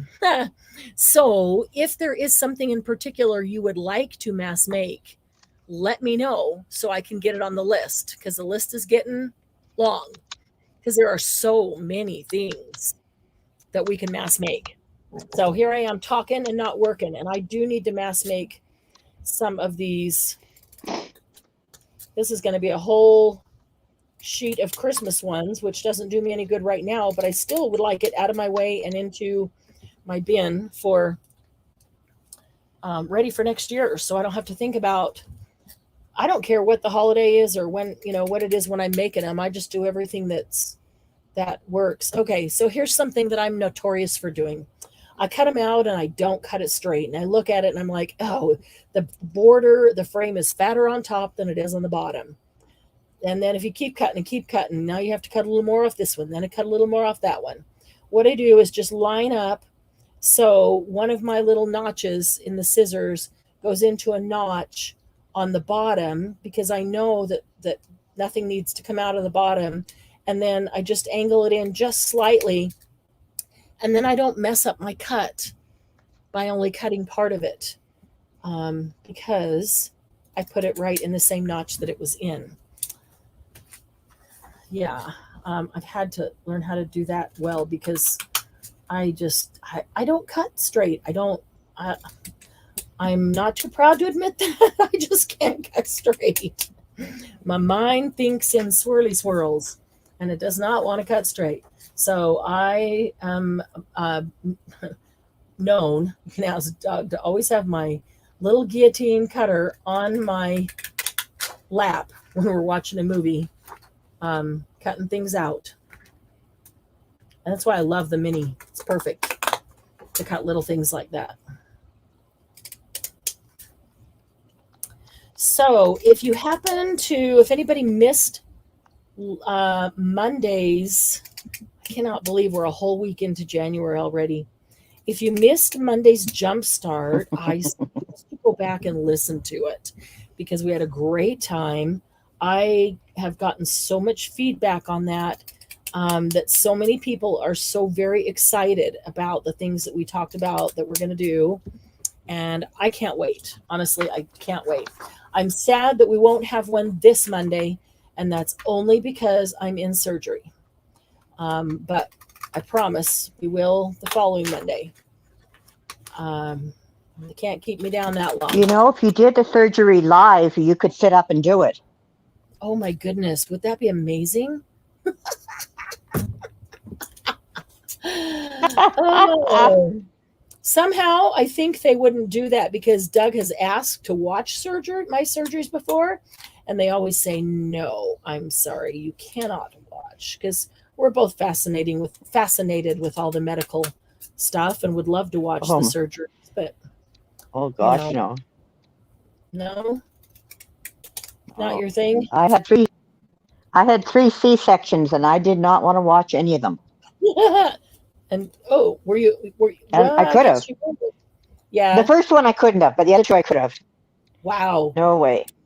Oh, I would love that. I think that would be so fascinating. That would have grossed me out. Margie's going to mass make some bags with tags in them. Margie, do we want to do it as a group mass make, or are you doing it tomorrow? You're doing it tomorrow, we're probably not ready to go. But if you're not doing it tomorrow, we could do bags with tags in them. That's a good mass make. Yeah, I've got a list going, but I'm happy to add anything to the list. And if it's things people specifically want, we'll make sure to do those first. They do not have to be, we don't have to do them in the order that I wrote them down, that's for sure. Yeah, Laura's idea of doing postcards to use up larger images is good. Oh, yes. Okay. I'm going to write that one down too, because that's great. It never fails when I'm looking for images for faux stamps. I find larger images that really are too big for stamps, but they make perfect postcards. And you want to, yeah, but you want to keep them because they look so pretty. Yeah, that's what I'm saying. They make perfect postcards. Let's see. Good. Yes, hurry, spring. You need that surgery, so don't be sad. Yeah, I'm not sad to be getting the surgery. I would say it can't come too soon, but it can. I've got to get all these orders shipped before. That's the only thing that I've said must be done before surgery, but it doesn't matter. If I'm up all night Sunday night making sure all the orders are out, they will be before I go into surgery Monday morning, and I'm in at 6 a.m. First person. So yeah, other than that, I am so ready for this surgery. Get this shoulder and arm. Will you be home on Monday, or will you stay overnight? Yes, I will be home. They agreed to do it all outpatient. Yeah, it's, I don't know. I found when I get some really good surgeons and they have a process down for doing it. I did one of my knee replacements outpatient, and it was amazing. Doctor was amazing. The whole staff was amazing, and I'd do it again. They were great. Ooh, this is much thicker cardstock.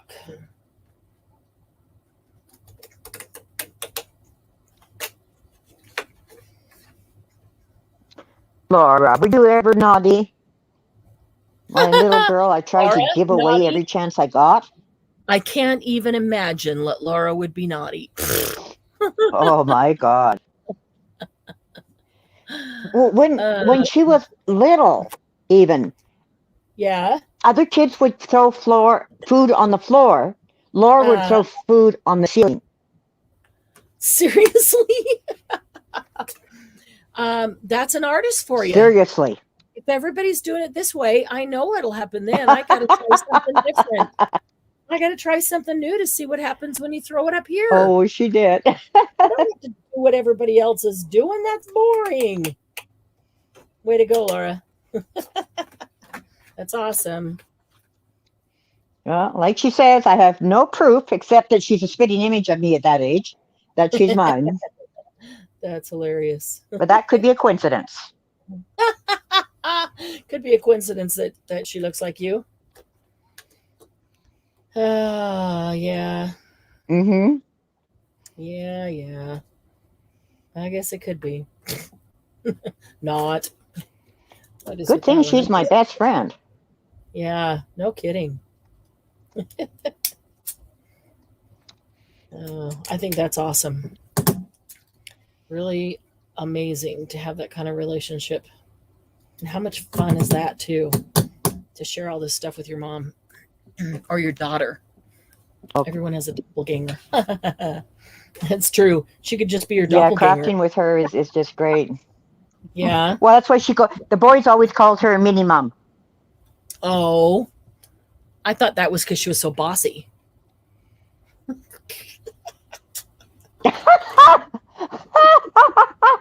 Good thing I'm not bossy. Boy, Laura, you're bossy. Yeah, Laura, are you bossy? Who, me? She says. No, never. No other similarities at all. Margie was having dinner a few years ago, looked across and saw her mother but she was 500 miles away, but the woman looked just like her. Margie, that had to be freaky. That had to be really freaky. Yeah.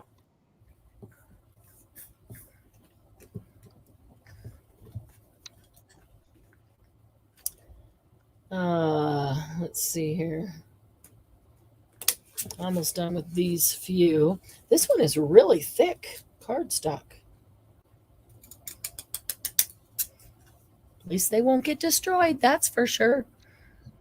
Laura's never been called a control freak before. Cough, cough. Don't choke, Glynis.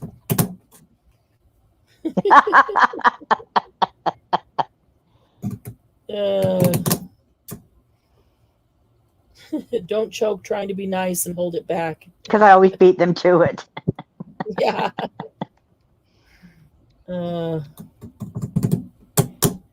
Good thing your brothers aren't here. Oh, that's funny. Peter, who's your other son? Walter's the oldest and Peter's the youngest. Laura's right in between. I didn't realize that Walter was your son. Okay. I got it. I remembered Peter. He must have talked about, how misbehaved he was a lot of times. But Walter must have been the good one. Well, Peter's the one with the grandkids. So okay. That's why I was. Oh, he was.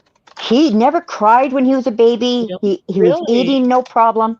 Now he's a grouchy old lady, but he works from his house and he's got his cats.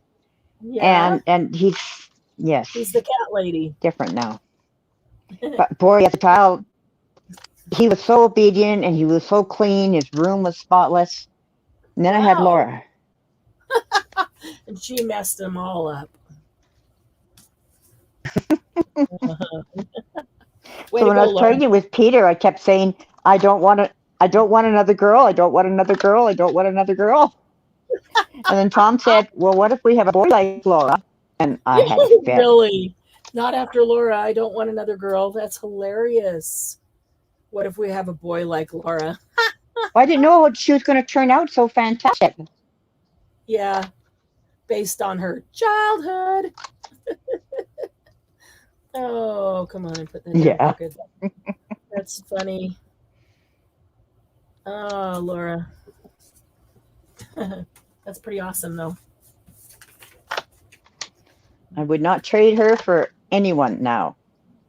Yeah. I don't blame you. She's pretty terrific. She sure is. And she puts up with me. Well, she has to, because you make all her faux stamps and fussy cut her stuff. You hold all the cards, Glynis. You hold all the cards. I love it. Peter and the Grinch. Aren't you? Oh yeah. I had bought him so many Grinches for Christmas because really? he's just a little old lady. Yeah, that is so funny. He's set in his ways. He loves his cats.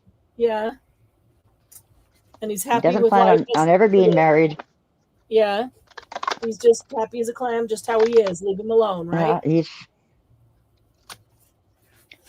Just leave him alone. Laura says she's an acquired taste.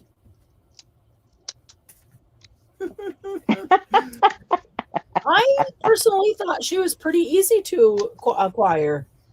I found Laura quite delightful from the beginning. When I was born, she scandalized the nurses by calling me monkey face. Oh, you called her monkey face. They would stand in the doorway. They would not bring her in the room until I quit calling her monkey face. They would refuse to bring her in. Oh, she was ugly. Oh, shoot. Oh, my goodness. That's true. Laura. face only a mother could love. She loved it, but she thought it was ugly. That's horrible, Glennis. Well, the rest of her childhood, she looked so angelic. No one would believe how bad she was because I've she seen just looked pictures of so her when she sweet and was, beautiful. yeah, I've seen pictures of her as a little girl. And boy, she's just sweet and Yeah, beautiful. and she just looked wonderful. What? Yeah, no one would ever believe me. Laura says she's seen pictures and you aren't wrong. Oh, man. Well, yeah, you look at those pictures that I've seen of her as a little girl, and it's hard to believe that she was an ugly baby. I mean, really. That's because she didn't have to use cloth diapers. Well, cesarean babies. Laura, we did use cloth diapers. We did. My parents did use cloth diapers because, you know, it was a penny pinching feature. So, yes.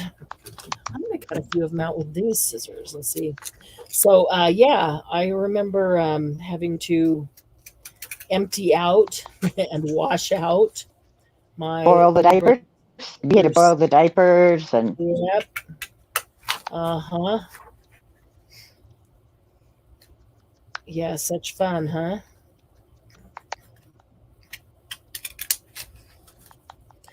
Yeah, we all had a diaper pail in the house. Oh, God, yeah. Went in. I know.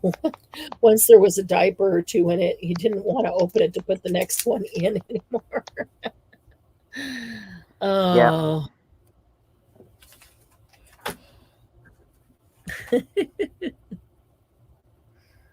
Oh, you didn't have a choice because she was allergic. The boys got disposable. Yeah, she's Laura made you go the extra mile. She's very sensitive to folks and scents. Uh-huh. Yeah. Oh, interesting.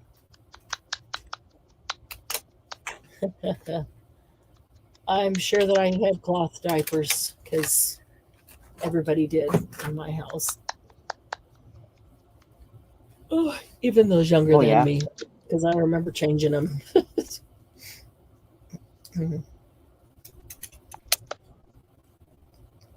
But like I said, it's not because there wasn't... Laura, disposables are much easier to change. Oh, yeah. Yeah, it wasn't because there wasn't anything such as disposable available.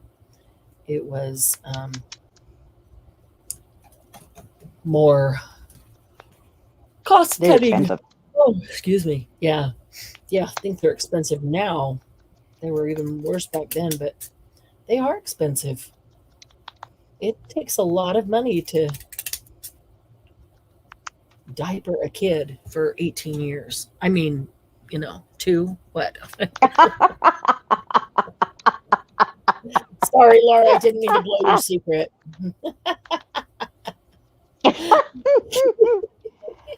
She did take twice as long to train as the other boys. Like I said. Boys got disposable. Yeah. That's funny.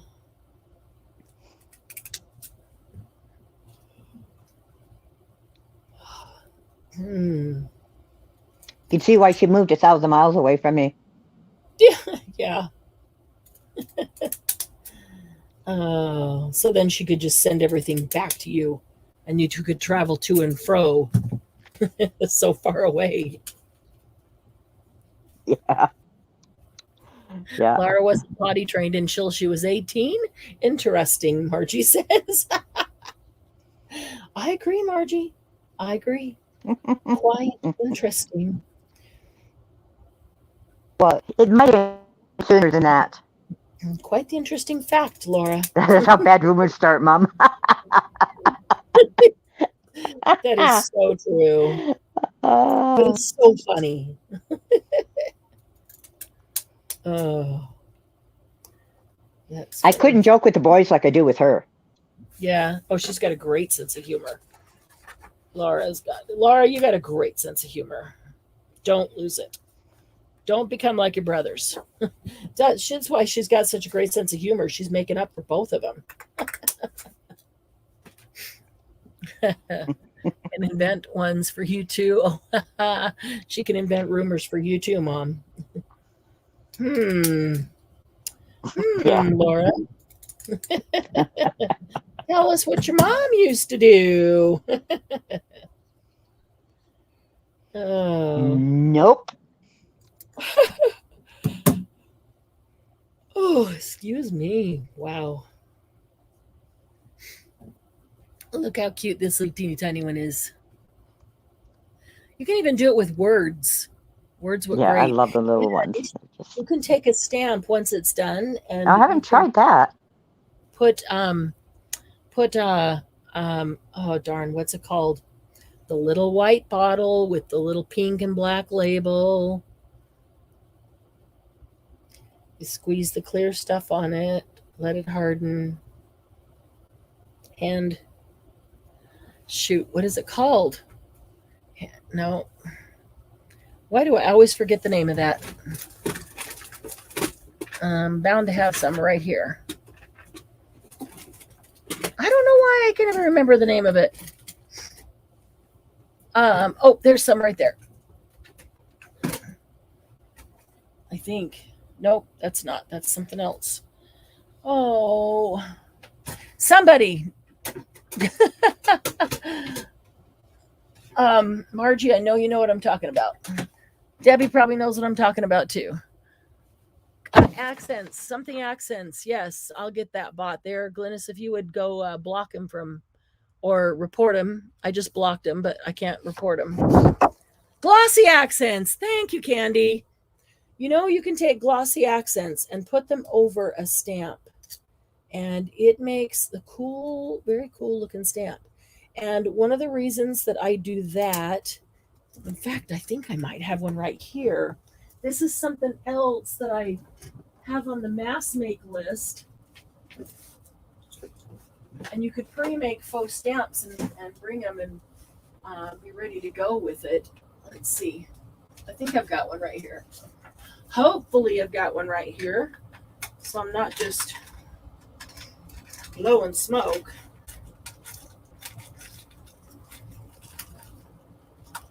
Of course, it was sitting on my desk, and then I put everything into all kinds of little containers and moved them out of the way, so I don't know where it is. Is it there? Is it there?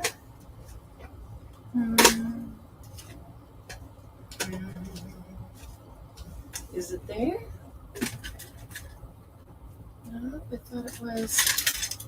All right, well, I did move it. Darn it. Darn it, I did move it. I wanted to show you.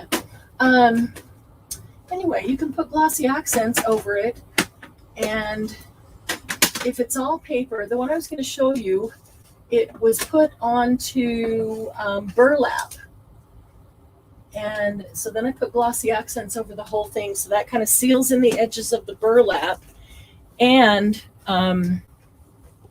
oh shoot, we lost Glynis. We lost her a bit ago. She'll be back in. So it seals the edges of the burlap, but it also turns the whole thing into a really nice charm, because it's not going to get even if it's dangling somewhere and handled a lot, it's not going to get destroyed because of the glossy accents. So you can do that. You can cover it in glossy accents, and then you can use it as a charm on a spine of a book. So if there was something specific, say out of the Mintair Stamperia, that you fussy cut off the page, there she is. We'll get her back in here. We'll get her back. Say out of the Mintair Stamperia that you fussy cut off the page. There she is. Get her back in here. I got my hair all chopped off. Oh yeah, it looks great. You've got a YouTube open? My new haircut. I got my hair all chopped off. Oh yeah, it looks great. You got a YouTube open? Not now. There it is. Yeah, I like it. Nice and short. It's a whole lot easier to handle, to manage, huh? So like, yeah, Candy was too busy laughing at me to type glossy accents. I knew you knew what I was talking about, and I'm looking around for a bottle because, oh, they're there. There's 3 of them sitting right on that carousel, Debbie. Right on the top of the carousel. There's 3 little bottles of glossy accents. But I stuck something else in front of them, and I couldn't see them. Anyway, so it turns faux stamps into really great charms that you can put on the spine of a book or inside the book, or a charm on a dangle, or anything like that. So you can mount it on burlap or on cardstock. Doesn't matter. Once you cover it with the Glossy Accents, it's nice and thick and sealed and glossy. And then once you've covered it and let it fully dry, depending on how thick it is, I'd let it dry for at least 24 hours. I'd probably go more than that, just because, it could be nice and thick. Then you want to cut it with your, whatever you like to make a hole with. You can do a hole with an awl or corner chomper. Doesn't make any difference on those. Just a little hole up in the corner and put a jump ring in there, and away you go. All right.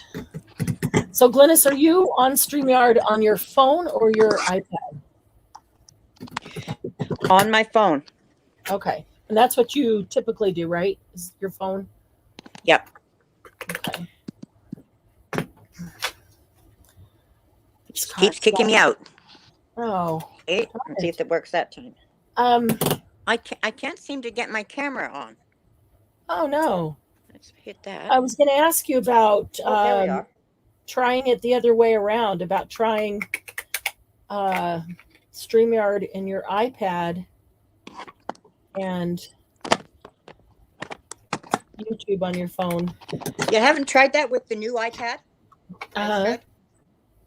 Yeah, we should, because I have been doing a lot of research and reading all the stuff that the guys at StreamYard are publishing, and they're publishing a ton of content to try to help people out. But one of the things that I hadn't thought of is they said, if you're having problems with lag and, named other technical things, that it can be any number of things. It can be your internet provider. It could be YouTube's having problems, or, StreamYard or whoever. But they said it can also be if you have old equipment. I'm like, we know that. Okay. But then they said it can even be your cables, the cables that you are using. Sometimes the cable just can't handle it. And so every time I put it in the holder, it kicks out. Oh, that's weird. That's very weird.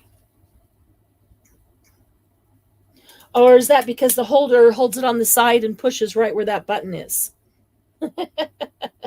That's what I do all the time.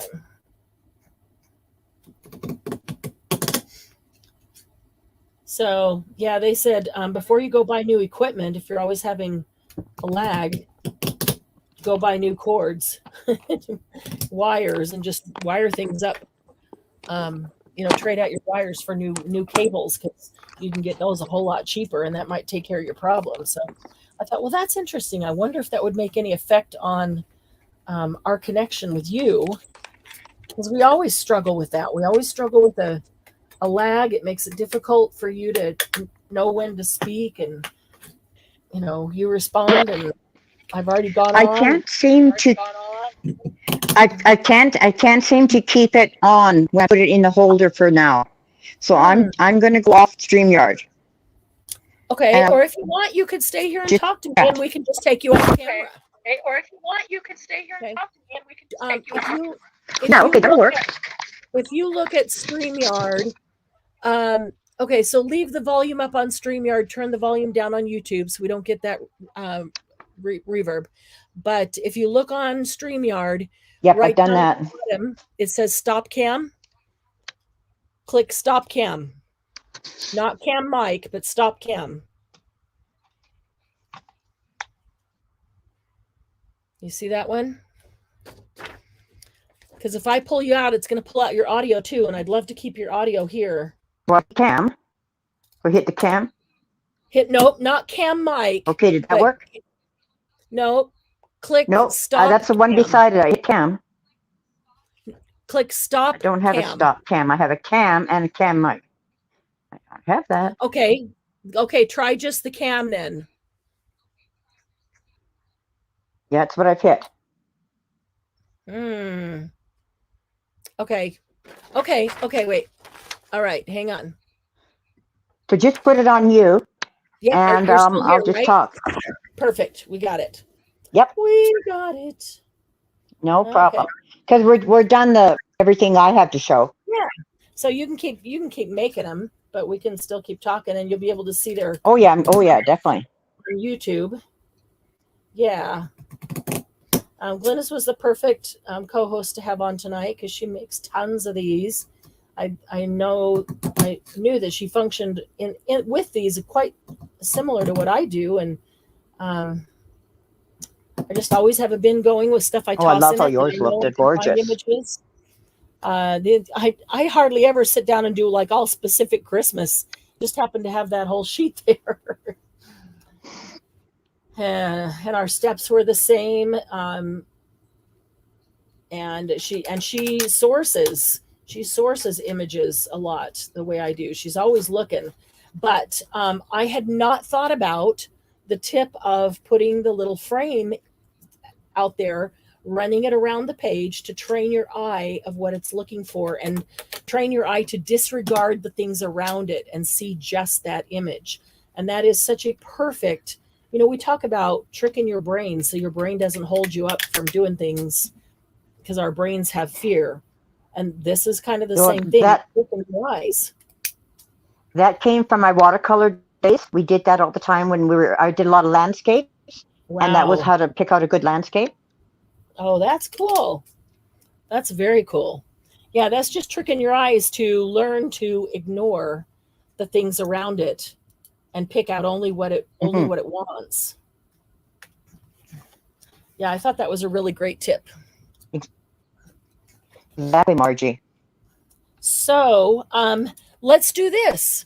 If since Glynis she's on audio but not video, let me ask, because I've got a big list going and some new things that we've never done before, of things that you would like to mass make to have on hand for journals and folios and projects and whatever they are.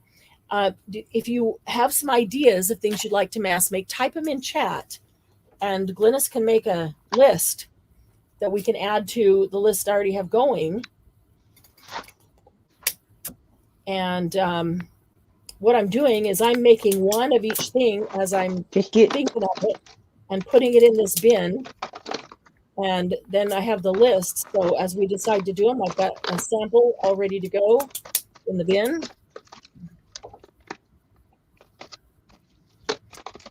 Laura, you can only hear Glynis? That is she's weird. Okay now. Okay. How rude, Laura. She just didn't want to listen to me, Glynis. She went, la, la, la, la, la, mom, la, la, la. Oh, yeah, I use that a lot. I have paper and pencil, people. Give me your ideas. Okay, so ideas of things that you would like to mass make. Ooh, Margie thinking. Is that allowed? Uh-oh. That's a scary thought. It's funny.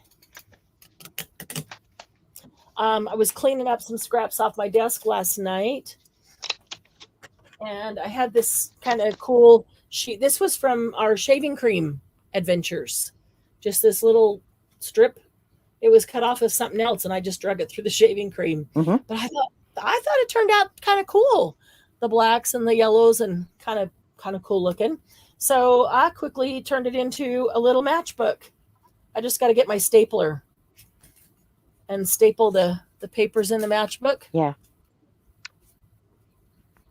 The cover looks great like that. So would you like to mass make mini matchbooks? Because those would be fun to tuck into. And if we did them with a whole variety of covers, not just all the same, that way you've got, no matter what style book you're doing, hopefully you've got, one that would go in. Here's another piece of paper that I saw on my desk that I thought, oh, that would make a cool matchbook. If I turn this up, wouldn't that be a cool thing right there as the matchbook? That one will be a little shorter, but it'll be a little fatter. Make a cool matchbook. So anyway, yeah, I thought that would be a fun one to mass make. Bookmarks. Yes. I haven't made bookmarks in 2 years. Seriously, I mass made Margie? books 2 years ago. Oh, Margie, had you said bags with tags or tags with bags? oh, she said bags with tags, but she's going to have to show me what exact. She can make up a sample and show me if that's something she wants to do as a mass make. Because I can think of bags and tags, and it's probably not at all like what she's thinking. I'm going to keep cutting here. If you want to read out anything else they're saying. Laura says matchbook notebooks. We had bookmarks. They could even be bigger than these. Like, tissue paper bags. These are like matchbook size, but we could do matchbook notebooks that are larger. So they could actually be notebooks. One of the things that Sheila's saying is waterfalls. I love doing waterfalls. Oh, yeah. I do them all the time. Okay. That's a good one. Belly bands and flip outs. Yes. Okay. Belly bands is a great one too. Flip outs. Yeah. And for flip outs, you need, I keep in my mind, I have them separate as paper and fabric. Really make them different. Yes. And fabric and lace being in the same kind of category? Yeah, but they're attached different and they're kind of even used different. I would agree with that. Margie would like to use up 3,000 paper clips. 3,000. Oh, we are. That's already on the list. We're going to mass make paper clips. And I mean, I've already got like a half a dozen ideas or different types of paper clips to do. And obviously we can't do them all. So I don't know. We might end up doing that one twice because I think in one mass make, we could do paper clips 3 ways easily, maybe even more. So maybe we can come prepared. And if we do paper clips 3 ways and we get a pile of all 3 in an hour and a half or an hour, whatever, we could do them 3 more ways. So at least you have all the ways and then you could finish making them later. I'm okay with that. But yeah, definitely paper clips. Laura says corners or strips to decorate pages with. That's something I've been doing lately is making page edges. Yep, page edges and page corners. Okay. Those are good. And I've got a supply of those that I've been putting in a box. Oh, nice.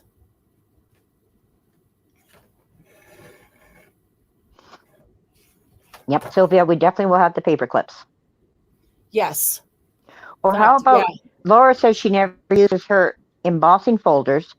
How about if we just work with what to do with embossed items? That is on the Monday list. That is on the Monday where we're going to learn to use and try and practice and learn ways to use all the things that we never use. Remember I made that, that was one of the things you guys all said Monday of all what do you have sitting there that you haven't used or you've used once, you need new ideas of how to use it or you just don't know what to do with it. Yeah. Embossing folders was on that list. So yep. That's for a Monday, most definitely. And then Gigi says I want to make the flip outs that Gail does with playing cards. Okay. And once I was going to say, once we do that with the embossing folders, then we can do mass makes with embossing folders. And Gail just did what did she call it, Candy? Where she had a 12 by 12 piece of paper and she folded it and got like 3 pockets. She cut it at an angle, almost like a laying down triangle. And we did that. We just shaped it a little differently years ago. We might even have that in from last year's or 2 years ago, I guess. 2 years ago's idea book. I'm going to pull out that idea book. I'm thinking that most of you weren't around when we started that last idea book. I'm going to pull that out and we're going to do those things as well because we didn't continue that when Sharon and I partnered up. We did not continue the idea book, and that's something I've always regretted that we didn't continue. So we will do the things that we have in there because some of them are pretty darn cool, and then we'll continue on.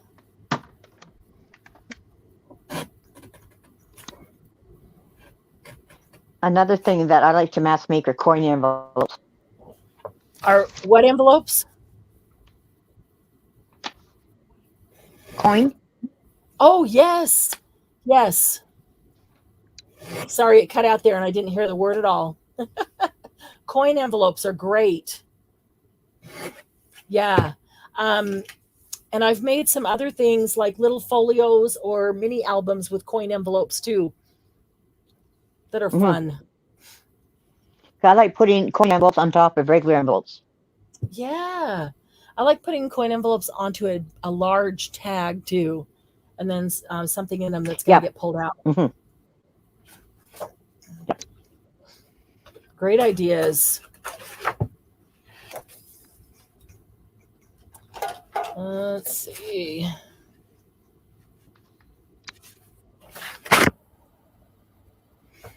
This one's making it difficult to use the cutter. Oh, my wonky envelope. Laura, I don't know, Laura, if anybody else would want to do my wonky envelopes. Dangles. Have I seen your wonky envelope? Yeah, you can mass make. Yes, we can mass make dangles. Yep. Yeah, because I usually make 7 or 8 at a time whenever I do my dangles. Dangles, yeah. Have I seen your wonky envelopes? You have. I think you even have one. Because I feel like I have, and I feel like I like it. Because I don't remember thinking. I don't remember thinking of anything that you made. Like, that's a little weird. No, I don't remember thinking that at all. So, I'm pretty sure I've seen it, but it's been a while, hasn't it? Like quite a while. Oh, you've seen them. I'm sure I have.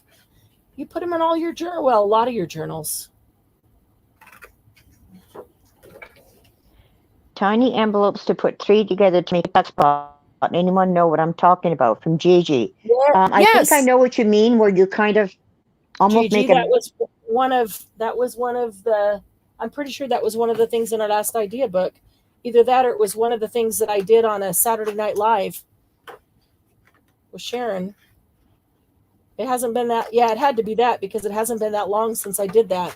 3 of them made out of book page, and there were 3 different sizes, and put them together and glue them down, and then they become a tuck spot. But then each envelope opened up as well, so you had a tuck, or an envelope inside each of the 3, plus a tuck spot with all 3. Those are great. We could mass make those easily too. You're writing these down, right, Glynis? Because I'm not. Hopefully you are. That's a good one. That'd be a great one to mass make too.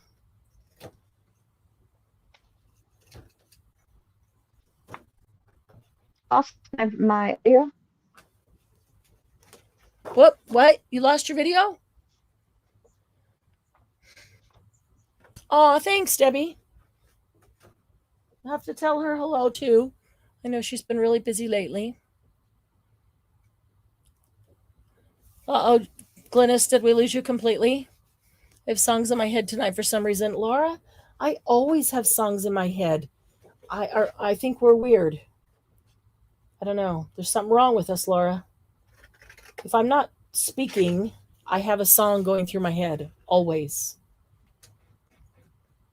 And then half the time when I speak, it makes me think of a song that then gets into my head.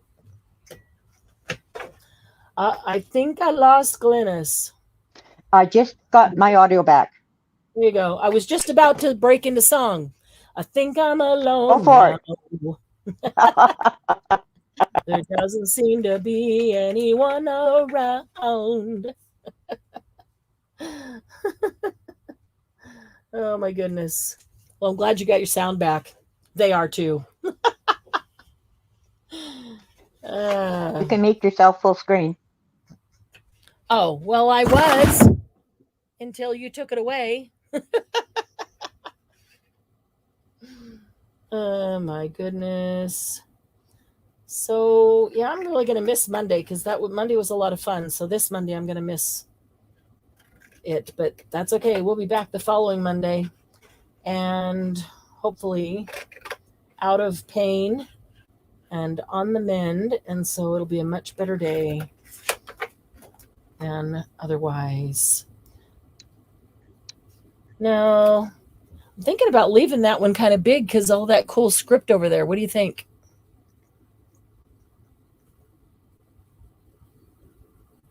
And would you turn it that way or would you turn it that way? Did we lose Glynis's audio again? Oh, I took it. Yes.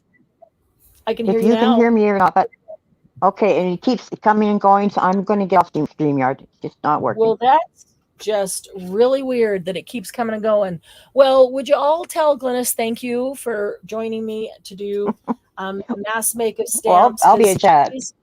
She's fabulous at it. Yeah, she'll see. She'll be in chat, so she'll see. But yeah, she's really good at mass making the stamps, and so definitely wanted to have the pro on with me.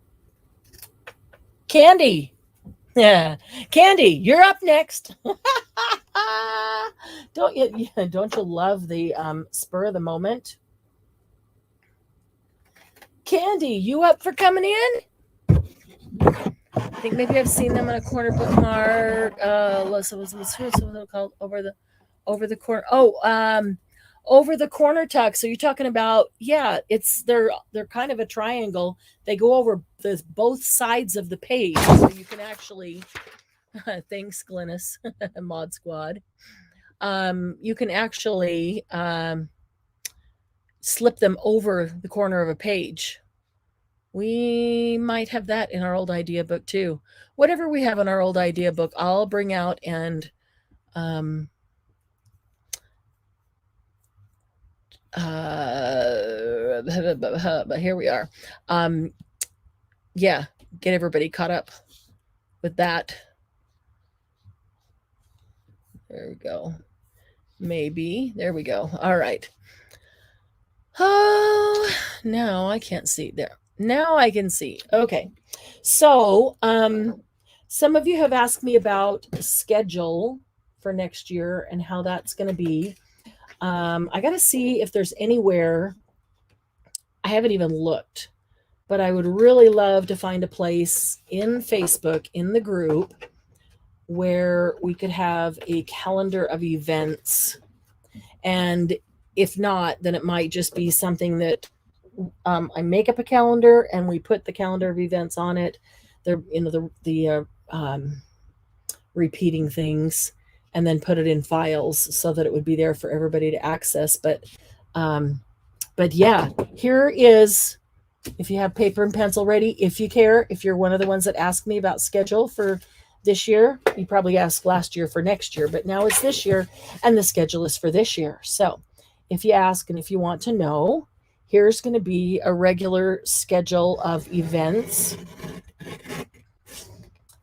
And everything is Mountain Standard Time, which is my time. Of course, part of the year it's Mountain Daylight Time, but right now it's Mountain Standard Time. Either way, it's always Mountain Time. Glynis is in Canada, and she's on the same time as I am. Did you guys know that? Yeah, pretty awesome. That's because she's straight above me. So, you know, when I feel that whip cracking, that's Glynis up there. Cracking the whip. Yep, that's Sheila's got, she's right.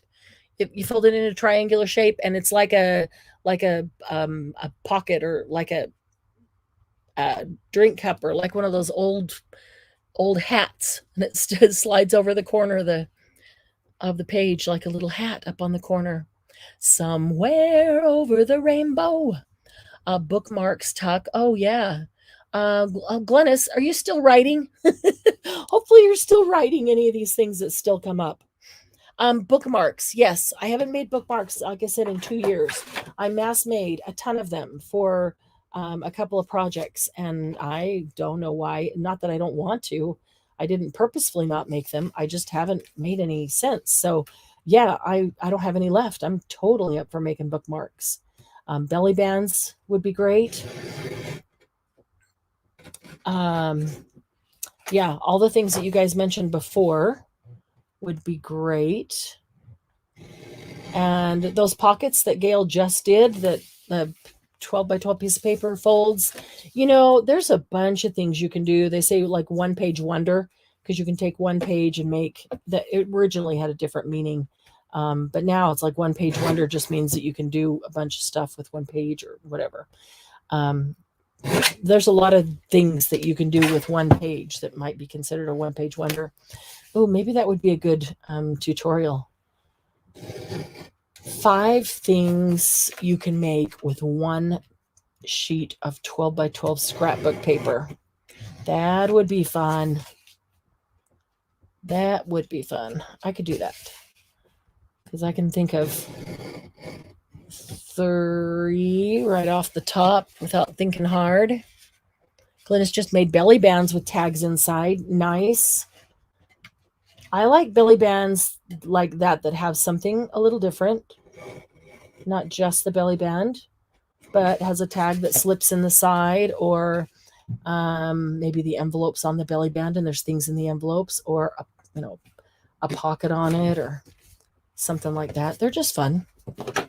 I like all the hiding places, the flip ups, flip down, flip open, hide something inside, didn't know that was there, didn't know there was space there, all those things. I love those, all those types of things in the journals.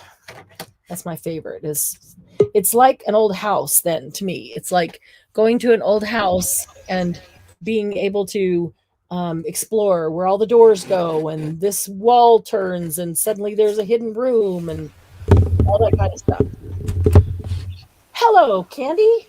Hello, can you hear me? I can hear you. Okay. Until it quits, until it decides, oh, I've had enough. Yeah, really. Fix it here. Finicky children. Yeah. Oh, but at least it wasn't an ugly baby. I was laughing at that. Oh my goodness. Oh, and Laura is not. And have you seen those pictures when she was a little girl? She's beautiful. I'm really having a hard time believing she was an ugly baby. My cousins were ugly babies. You don't get beautiful little girls out of ugly babies. Yes, you do. You do? Yeah. Sometimes it's the other way around. If they're beautiful babies, they're ugly girls. That's hilarious. That's and maybe just on the inside. Yeah, I was going to say that, but then I would keep it to myself. But I think you're right. I think there's something to that. What are you mass making? What are you mass making?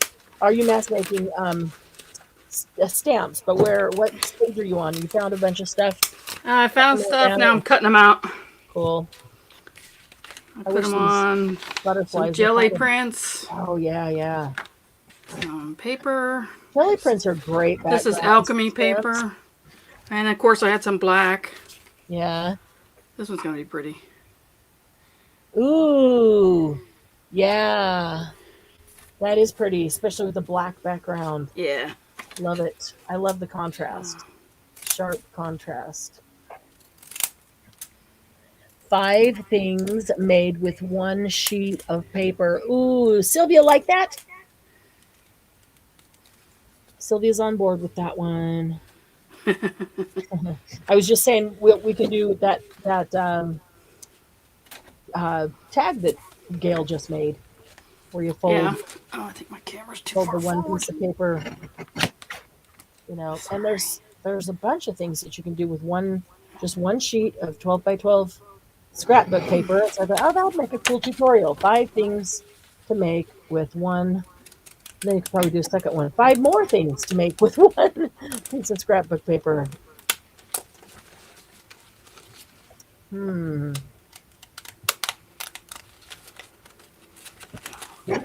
I like having a ton of stamps all ready to go on. Yeah, I wish these scissors were sharper. I am going to try some. They're not too bad, but they're not, I mean. I'm going to try some sandpaper, honestly, and see if it works. Did it work? I thought it got stuck or something. With sandpaper? I don't know. I haven't tried it. Oh, I thought you did when we first started. I'll let you know. No, I said I'm going to take it to sandpaper because I found that really foil. Foil didn't work. Hasn't done anything for the things that I've tried. So I'm going to try sandpaper.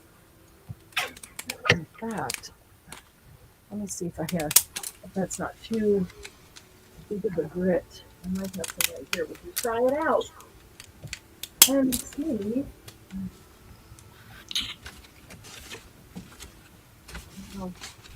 Here, I thought I was going to get to play tonight.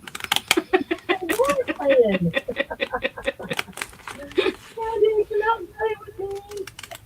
I got a lot done this weekend. Did you? Good. Well, I got that stamp tower done.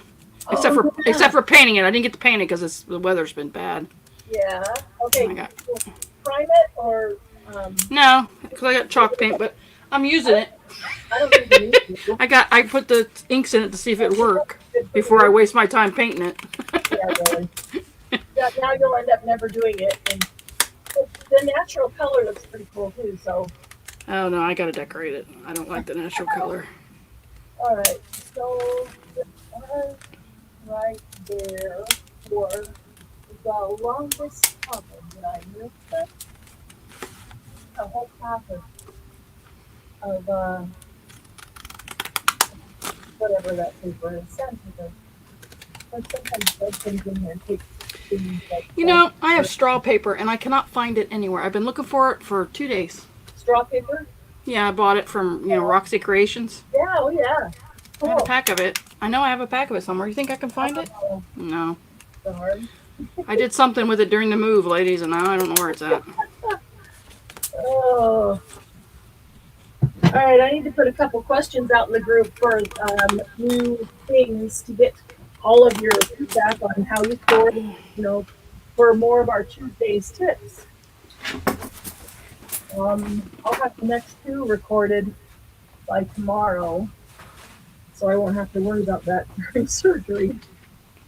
I'll wake up during surgery. Wait a minute! I need to record Tuesday's tips. See, I lost my comments here. Uh-oh. Uh-oh. Oh, when I come in, it popped them to the back or something. Oh. I hate when that happens. Oh.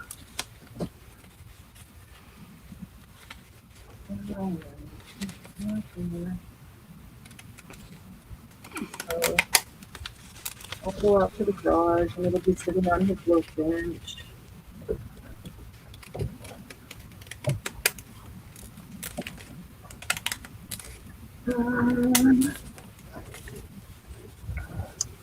Let's see here.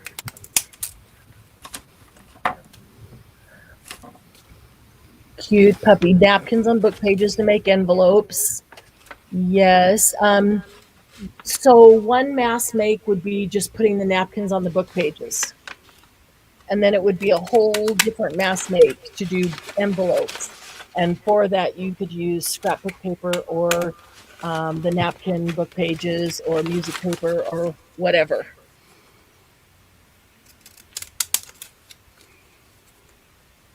Tickets. That's a good one.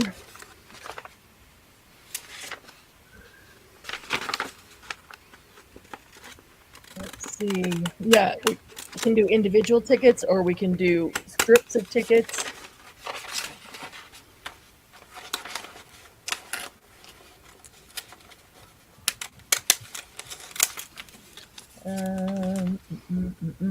Welcome to Center Stage, Candy. That's funny. My desk is a mess. Mass making, Glynis. No, don't mass make, Glynis. One of her is quite enough. I agree, Margie. But think of all the fussy cutting she'd get done for us. Yeah, we'd never have to fussy cut again. Exactly. That's funny. Yeah, should I laugh or cry, Glynis says. Oh. It's always better to laugh. Yeah, it's so true. It's so true. Because I can only ugly cry. I can't pretty cry. Is there a pretty cry? Some people could do it. I cannot do it. I don't know. No. Because if I'm crying and it's real, it's an ugly cry. Yeah. That's funny. No, we won't mass make Glennis.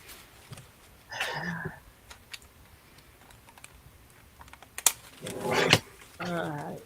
Okay, there are a lot of butterflies on this one page. I'm not even sure I can tell you how many butterfly stamps you're going to get out of this one page. Just a lot. I had a birds in bloom book. Oh, yeah. That's a good one.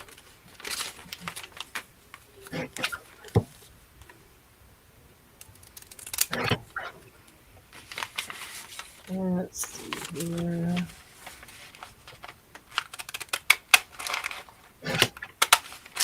I'm going to start gluing some of these down because it's making quite a pile. Yeah, I had to cut them all out. Then I put some clear gesso, matte gesso on them, matte medium or whatever, matte medium.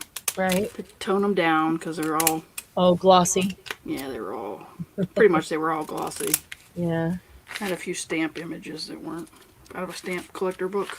Oh, yeah. Oh, and then I stole my husband's hunting book and got a deer. Oh, nice. Nice. Yeah, just watch for the mailers from Cabela's and Bass Pro. They usually have some good outdoor images. Animals. Wow, this was, what is it? This is a hunting one.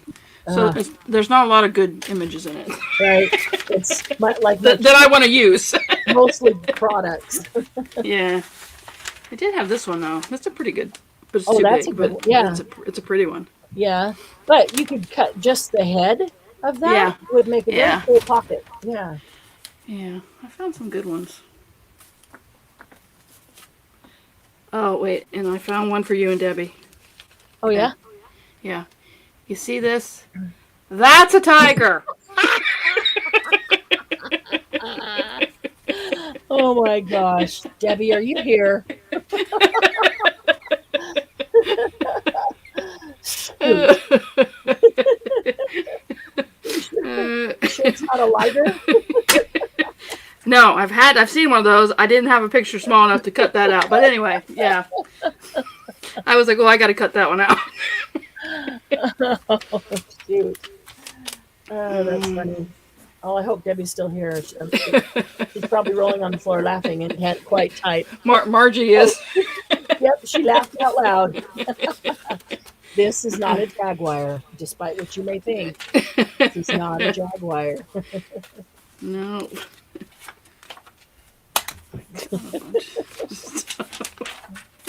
I'm sure when you cut it out that you laughed. I was laughing. And if Rodney was there, they were like, what's so funny about the tiger? Sorry, babe. You wouldn't understand. It was funny. Inside joke. You know, he knows. Just he goes, Marianne, right? You're laughing at Marianne. No. Oh, yeah, the ladies. No, it's Debbie this time. It's always Marianne's fault. Yep. I'm going to have to do something. And then he had a dream the other night. He said he was freaking out. He said he said something happened to me. And then he goes, and you know what? You know what freaked me out? He goes, I won't know what to do with all that stuff in your room. I said, call Marianne. He said she's going to have to rent a couple U-Hauls to come get it. I'll help him sell it so he can make the money. That is so funny. And then you back up and go, wait a minute. Why are you dreaming that I'm dead? Oh, goodness. Isn't it weird when you dream? I mean, I had one of those where I woke up freaking out. Yes. Yes, and then I touched him and it woke him up and he said, what's the matter? Nothing. Yeah.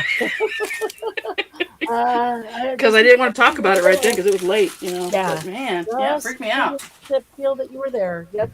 Yeah. That he was breathing. Because usually I hear that stupid CPAP machine, but it was really quiet. Oh, I didn't even hear that. that's And I was cool. like, Yeah. oh my God. There's no sound. My dream must be real. Yeah, I know. That's what I thought. Is that what woke me up? Is because I didn't hear it. It's freaky. So maybe that's why I was dreaming that. I don't know. But it was weird. Yeah. Aw. So. I'm gonna have to do something special for him. Hmm. He does have a good sense of humor, right? Oh, yeah. He doesn't. People don't think he does, but he does. He really doesn't outside, but he does inside. Well, he's older now, but when he was younger, he looks like he didn't smile much. He still doesn't smile a whole lot. Okay. Yeah, and they think he's always serious, but he's not. He's not. Okay. And now, you know, I told you he grew his hair out and his beard. Oh, yeah. You know. Yeah.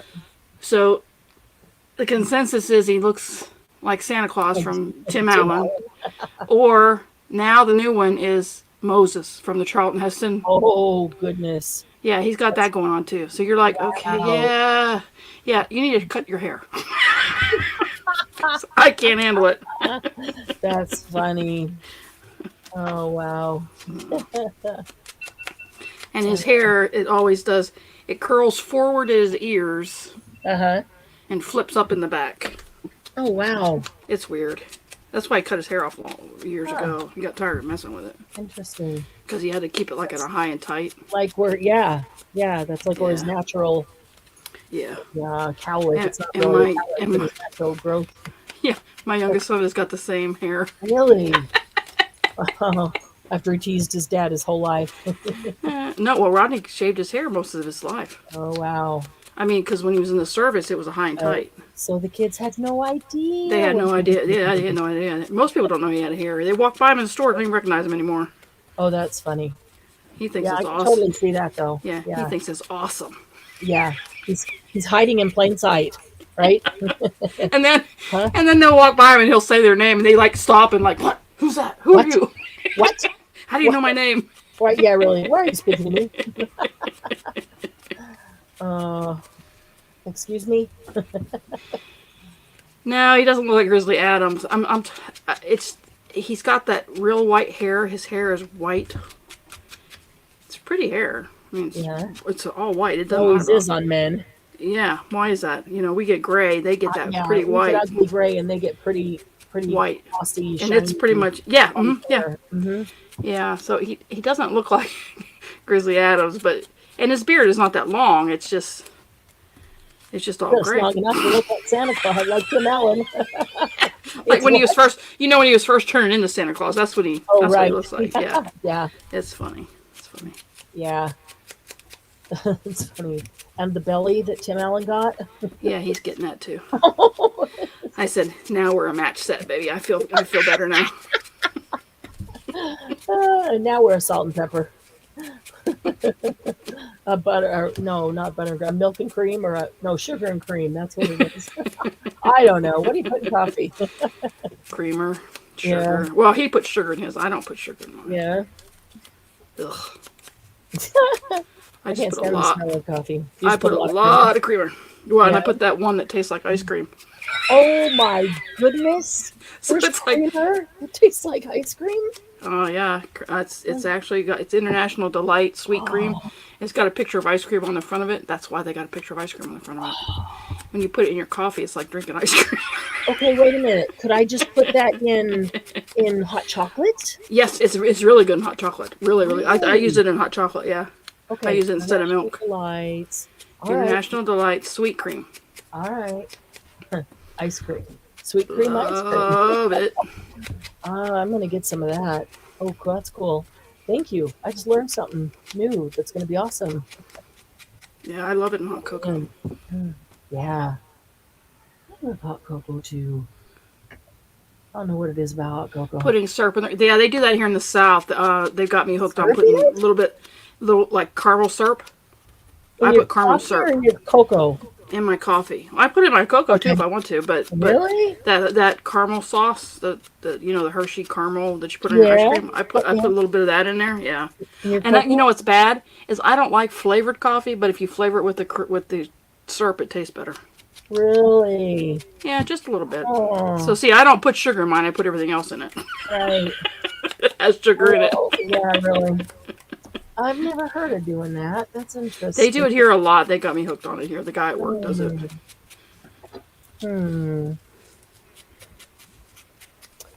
Let's see. I'll look at this on camera. I'm wondering if I should cut the bottom off. That's a cool script, but I'm going to cut it off about half of the bottom. Yeah. And I'll put my canceled stamp on it when I use them. Yeah, I don't have those by me. I do. They're right over there, but I just... But kind of like to wait to see how you're going to use them as to where you're going to put it.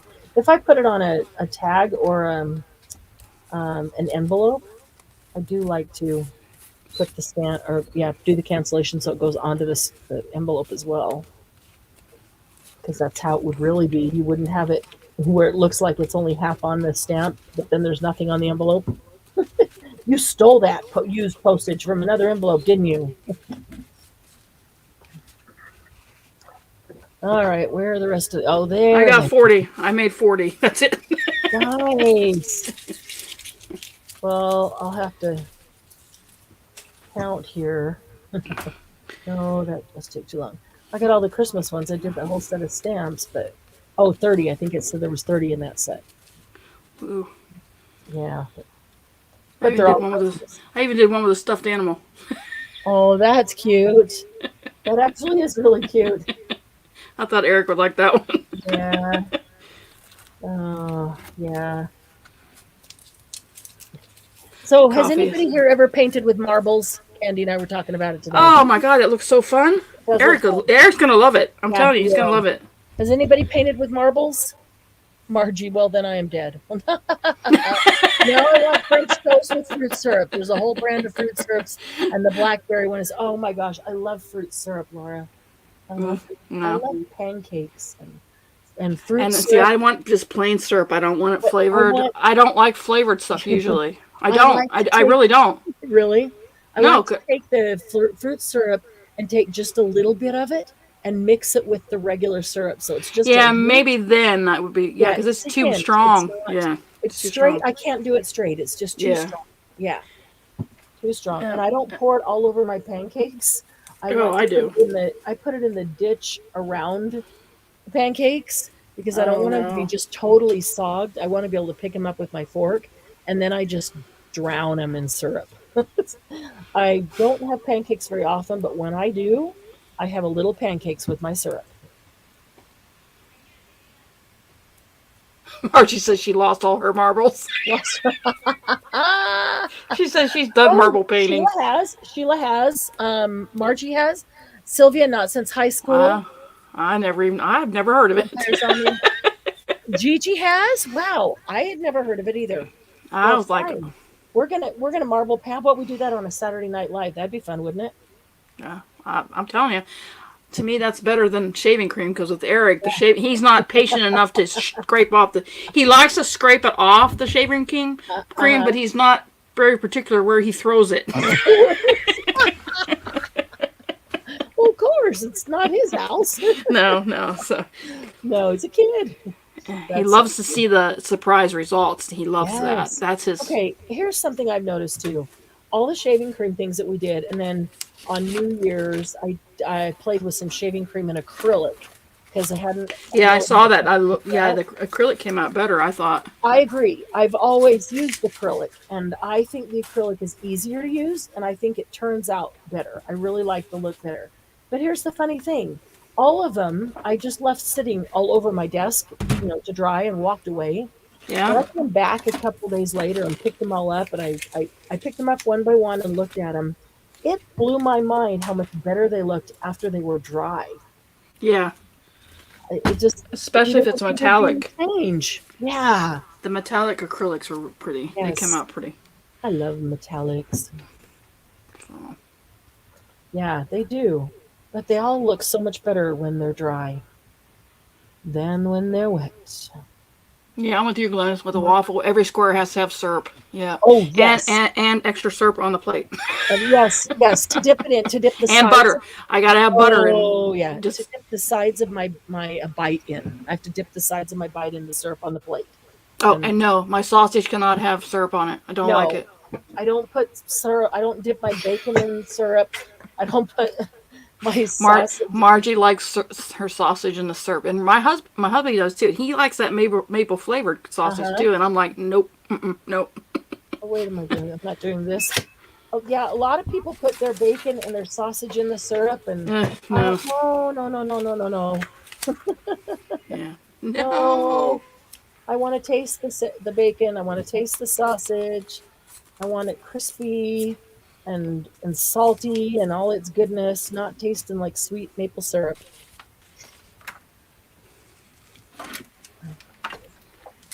All right, where is it? There we go.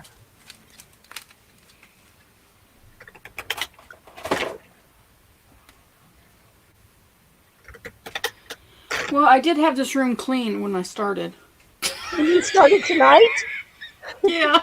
You managed to destroy it in one little postage stamp night? Well, when you said to come on live, I pushed some stuff off. Oh, you just pushed everything off to the side. I'm sorry. No, that's okay. We'll I'm get just on messing together with and you. I'm just clean. messing with you. It's not bad. Oh. It's not bad. I spent the. I'd say I we get cleaned on up right together before. tomorrow and clean, but I got to be packing orders tomorrow. Yeah, I was gonna say you got to pack orders. I'm probably gonna go down and pack orders when we're finished here. Ugh. I have been packing. Oh, that's all I've been doing. My hip has been doing so well since surgery until the last 4 days. Just packing orders, and yeah, my hip hurts. It's. I'm sure it's from going up and down the stairs 5 billion times. Yeah. Waffles are just the vehicle to eat syrup. Oh, it's like how pasta is just an excuse to eat as much cheese as possible. I'm with you, Laura. Yep. Waffles, pockets of maple syrup. Yes. A little square bowls of maple syrup. Yeah, okay. I'm really hungry, and now I'm craving either waffles or pancakes. And I probably wasn't even hungry before, but now I am. Oh. But I want pancakes. We had stuffed pork chops and ranch potatoes, baked but ranch not potatoes. Waffles or pancakes. No, but And my favorite place is closed. They're only open breakfast and brunch. Yeah. Breakfast and lunch. Oh man. I make homemade waffles. Oh yeah. And I have malted flour to make them with. Oh, nice.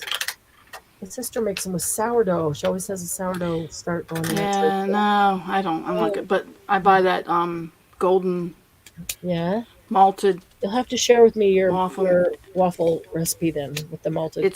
You buy the malted flour on Amazon, the golden malted waffle mix. And it's on the back? It's on the back. Nice. Yep. Right now I'd be happy with some good fluffy pancakes. Oh, and pancakes are the best when they have a little tiny ring of crisp around the outside. Yep. And they're thick. They can't be too thin. They got to be not too thick, but not crepes. Not crepes. Yeah, not crepes, but I don't need them super thick either. But they got to be thick enough to soak up the syrup. Take a bite. Yes, thick enough to soak up the syrup. So I'm going to go out there and start cooking pancakes, and the guy's going to go, "What in the world?" Oh, they don't have pork chops there, Laura? What? Oh my God, fried pork chops are the best. Who doesn't have pork chops? Laura said they don't. In the restaurants up there, you don't see. Really? Yeah. What, is Canada not allowed to eat pork? I love pork chops. Fried chicken, it's waffles, and fried chicken and waffles. I have confession, I've never had fried chicken and waffles. I don't like them together. Because in my mind, because I'm eating them separate. I'm not eating them together. So, but in my mind, fried chicken and waffles do not belong together. So I'm not going to order them together. No. I would eat the fried chicken. I would eat the waffles, but I don't necessarily want them in the same meal, even so. And I'm not eating them together. Yeah, for sure, not eating them together. I thought that was the strangest thing when I heard about fried chicken and waffles. I don't think that's good enough for that. What? Sylvia's like, oh, gasp. Because you don't like fried chicken and waffles. I guess. Sylvia, where are you from? I mean, I know you're in Washington now, but where are you from originally? Are you a Southern girl? Waffles are for breakfast, chicken is for dinner. Exactly, or lunch. But you know Well, what? we have breakfast for dinner. I love when we have breakfast for dinner. One of my favorite dinners is breakfast for dinner. I love breakfast for dinner. Love, love, love breakfast for dinner. Laura says you will see sausage and bacon and pork dumplings, but never pork chops. Huh. I love pork chops. I love them. They're one of my favorites. Interesting. I love them baked, fried. Yeah. Stuffed? Stuffed, yeah. Anyway. Yeah.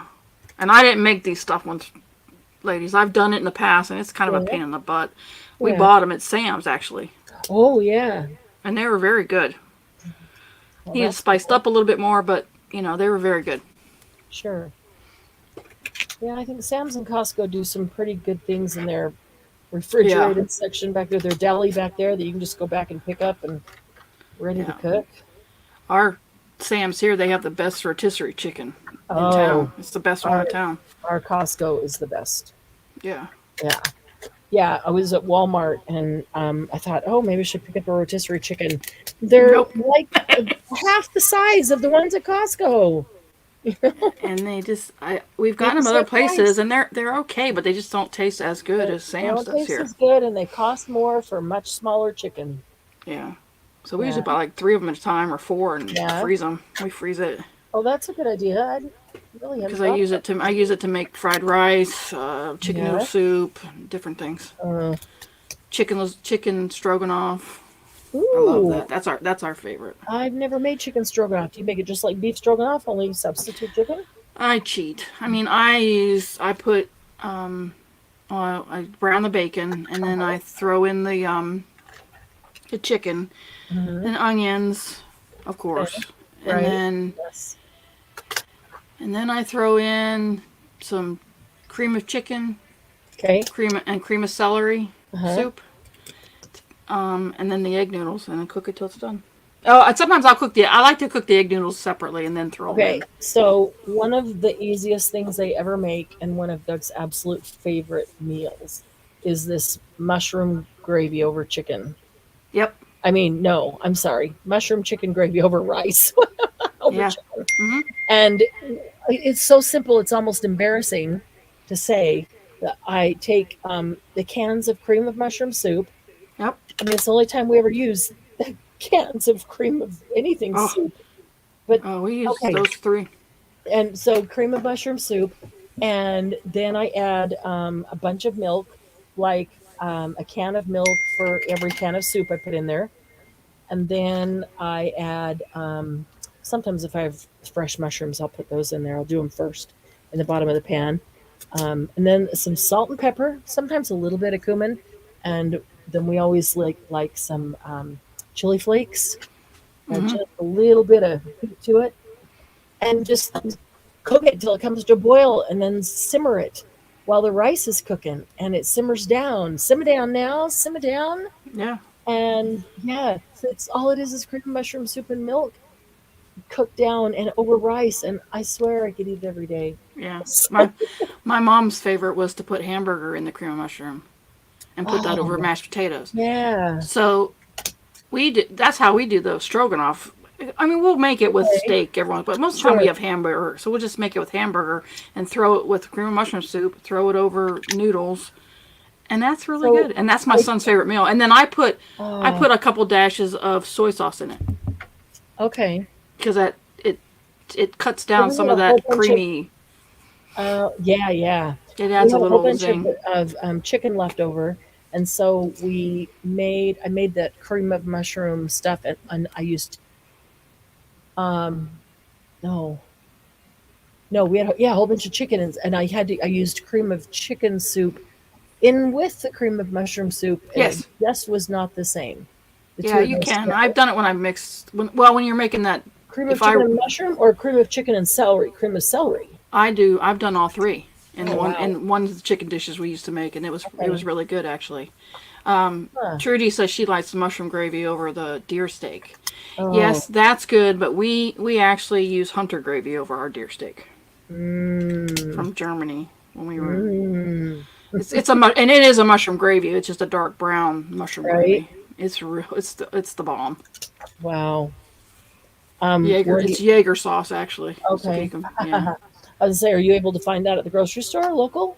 We used to be able to find the McCormick Hunter gravy here, but they quit selling it. So now I have to order. I have to order from Germany online to get it, the real stuff. Crazy.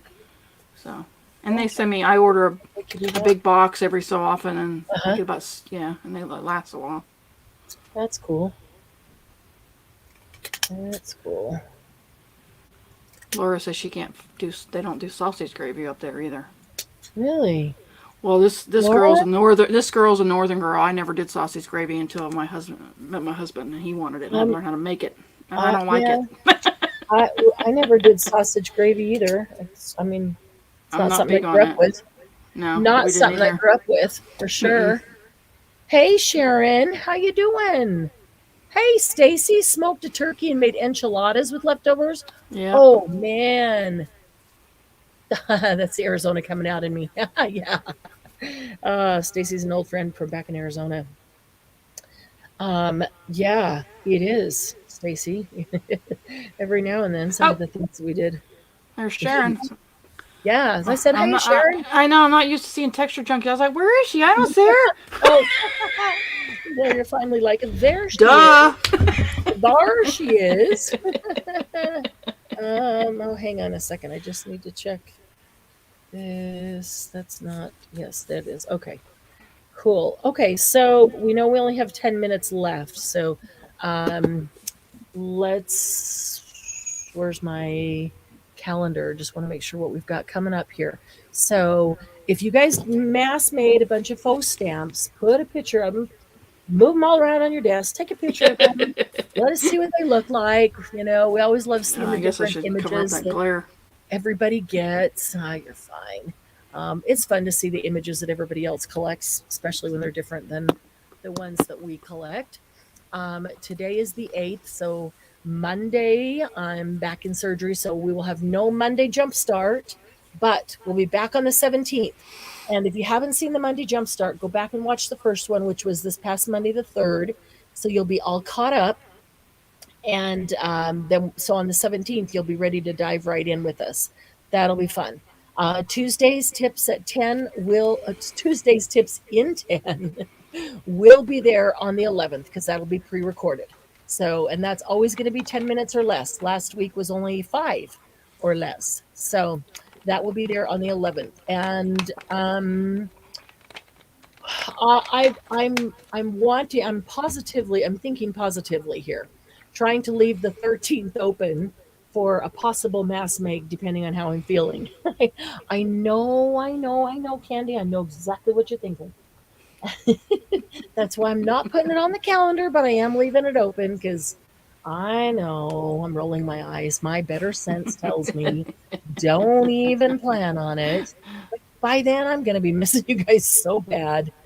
But not likely. Probably not likely. But if I'm feeling up to anything, maybe we'll just get on and for an hour somewhere here or there and just, laugh and craft and do something. And then Saturday night is the 15th. Saturday the 15th is Saturday Night Live, and that is on Texture Junkies. And Sharon, is that 5 o'clock Pacific time? Are you keeping it the same time as we always have? Hopefully. 5 o'clock, hopefully Pacific time. That's 6 o'clock my time, which is the same time we did it tonight. We've always done, well, not always, but for a long time we've done it at that time. So kind of the time you've got in your head. Watch for her event in YouTube. I'm sure you've got notifications set on her channel, just to make sure, because if she decides to change her time, then you don't want to miss out on that. So that is Saturday. Then we will be to the week after surgery, and you can't hold me down then, Candy. You just can't do it. So, okay, so you're back to work for that last 2 weeks, but yet it's Martin Luther King Day, so you have it off, right? We have, Friday I have off. I took the next 2 Fridays are off days, and then next Monday is a holiday for the Martin Luther King. So yeah, I've only got the 17th. So 4, 5, 6, 7 days. Nice. and then the last day. Oh, sweet Caroline. So, because that last week before the 31st, I'm out. I got some doctor's appointments, and then I got to do some out processing. So I'll be working after the 2 doctor's appointments, but I won't be in the office much. Sure. Well, cool. So you're off on Martin Luther King Day, so you'll be available hopefully for Monday, Marianne's Monday Jump Start. Okay, so Mondays are always at noon. It'll be 12 to 2 every Monday, and 12 o'clock is a good time to remember. Although, all right, I'll throw this out for kind of sort of vote. Monday is always 12 to 2. Tuesday is always 12 o'clock. That's the time that the Tuesday's Tips in 10 comes out. It's only 10 minutes, so, and the 12 o'clock is always Mountain Time. Thursday is going to be our mass make day. And I was going to do that 2 to 4. That's a little bit later. Would you prefer to do that at noon and keep everything at noon to 2? Or do we want to do that 2 to 4 on Thursday? I don't know what else you guys watched, the regularly scheduled lives that you don't want to miss. Let's see what people are saying. Okay, there's our 5-minute warning. Okay, just enough time. So guys, give me some feedback on Thursday. You want to keep Thursdays at noon, so it's always 12 to 2 on Thursdays, or do you want to do that a little later, 2 to 4? You want to see our regular things be at noon all the time, or does it matter? Because if you get the notification, then you just know that to be there when it is. With the cats, you can bring the cats. Need to vacay in Hawaii, but not now. Their numbers are everybody's numbers are outrageous. Outrageous, yeah. Yeah, it's ridiculous. Okay, feedback, guys. We have 4.5 minutes. Anytime's good for me. Thursday, okay. You might want to try a later time since you do Mondays in an earlier time. So yeah, okay. Then time doesn't matter if it's always depends on work. Okay, then let's stick with 2 o'clock. I thought we'd do it a little later because not everybody likes it a little earlier, and depending on where they are. So okay, so Monday at noon, Tuesday at noon, Thursday will be 2 o'clock, 2 to 4 on Thursdays, and then Friday or Saturday night is 6 Mountain Time, 5 Pacific. 7. Margie goes, "What was the question?" Never you mind, Miss Margie. Never you mind. You're so special. Sharon says she's taking off. Sharon, stay safe with the flooding. Yes. I meant to say that. I just didn't want to interrupt Marianne. Yeah, she was on a roll, ladies. No, just stay in and craft, Sharon. Just stay in and craft. It's a good excuse. Stay safe. We love weather. Margie likes later. Okay. Yeah, we'll try Thursdays at noon, or Thursdays at 2 o'clock then. And Candy, maybe you can help me see if there's anywhere in the group that we can put in an event calendar for regularly scheduled things. I haven't even looked, but I don't know if that's I'm sure. No. I don't know. Facebook is. Did you see? I tried to put weird changes. There's no place to put a folder in the event or the files. Well, I went. My daughter-in-law's birthday was last week, right? Yeah. So when I went to put happy birthday on her timeline, when you click your thing, it pops a picture in there that you can't get out of there. I'm like, it would be fine if it applied to her. She's not even tagged in it. It was with Eric when he was a baby. I'm like, so you're trying to delete it? It wouldn't even let me delete it. So I couldn't use. I had to actually go to her timeline and say happy birthday. I couldn't do it with that shortcut from mine. That's weird. It was adding an auto picture in there and wouldn't let you delete it. I'm like, keeps making weird changes that just So I'm sure they changed something else, but sure, yeah. Well, we used to be able to put a folder into files, and then you could put documents in that folder. I can't find that feature anymore. It's not there. I looked too, and it's just plain not there. So you can just put files in, but you know, Margie said one- Facebook has gotten really stupid. butt, Yeah, they exactly. have. Yeah. Well, it'd be nice to just have one file for Monday, and then be able to put the documents in it every single week. So you have one place to go to find them. Same thing with if we have stuff for like instructions for Thursday's mass makes, be able to have them all together. That would be really ideal, but we'll figure it out. I need to post that file too. What? Oh, the one for tonight? Yeah. Yeah. Okay. Yeah. Glennis's tips. Thank you, Glennis, for hanging out with me and for masking stamps. Great tips, It was Glennis. a lot of fun. They were great tips. Thank you, Candy, for what's the word? Impersonating Glennis for the second half. Oh, that was a lot of fun. And let's see. Okay. It's time. It's 9:00. And I think we've covered it. I was just trying to think if we covered everything, because all packages are going to be out by tomorrow. I promise all packages will be out by tomorrow. Anything that was paid by Tuesday, for sure, will be out by tomorrow before surgery. And I'm in at dark 30, so I don't have time to do anything before I leave on Monday morning. But I'll probably be laying there waiting for Doug to come pick me up and be, on the Facebook group, seeing what's going on. So anyway, have a wonderful weekend. Enjoy it. There's a lot of weather going on all around the country, so everybody be safe. Just stay inside and craft. Stay inside and try something new, or play with your art toys. I'm gonna go play with them. Go to my room. Please send me to my room. Laura wishes you best wishes, Marianne. Aw, thanks, Laura. I appreciate that. Good night, Appreciate Gigi. that a lot. Good night, Gigi. Good night, Good night, Glennis. Margie. Good night, night, Glennis. John Good night, Boy. John Boy.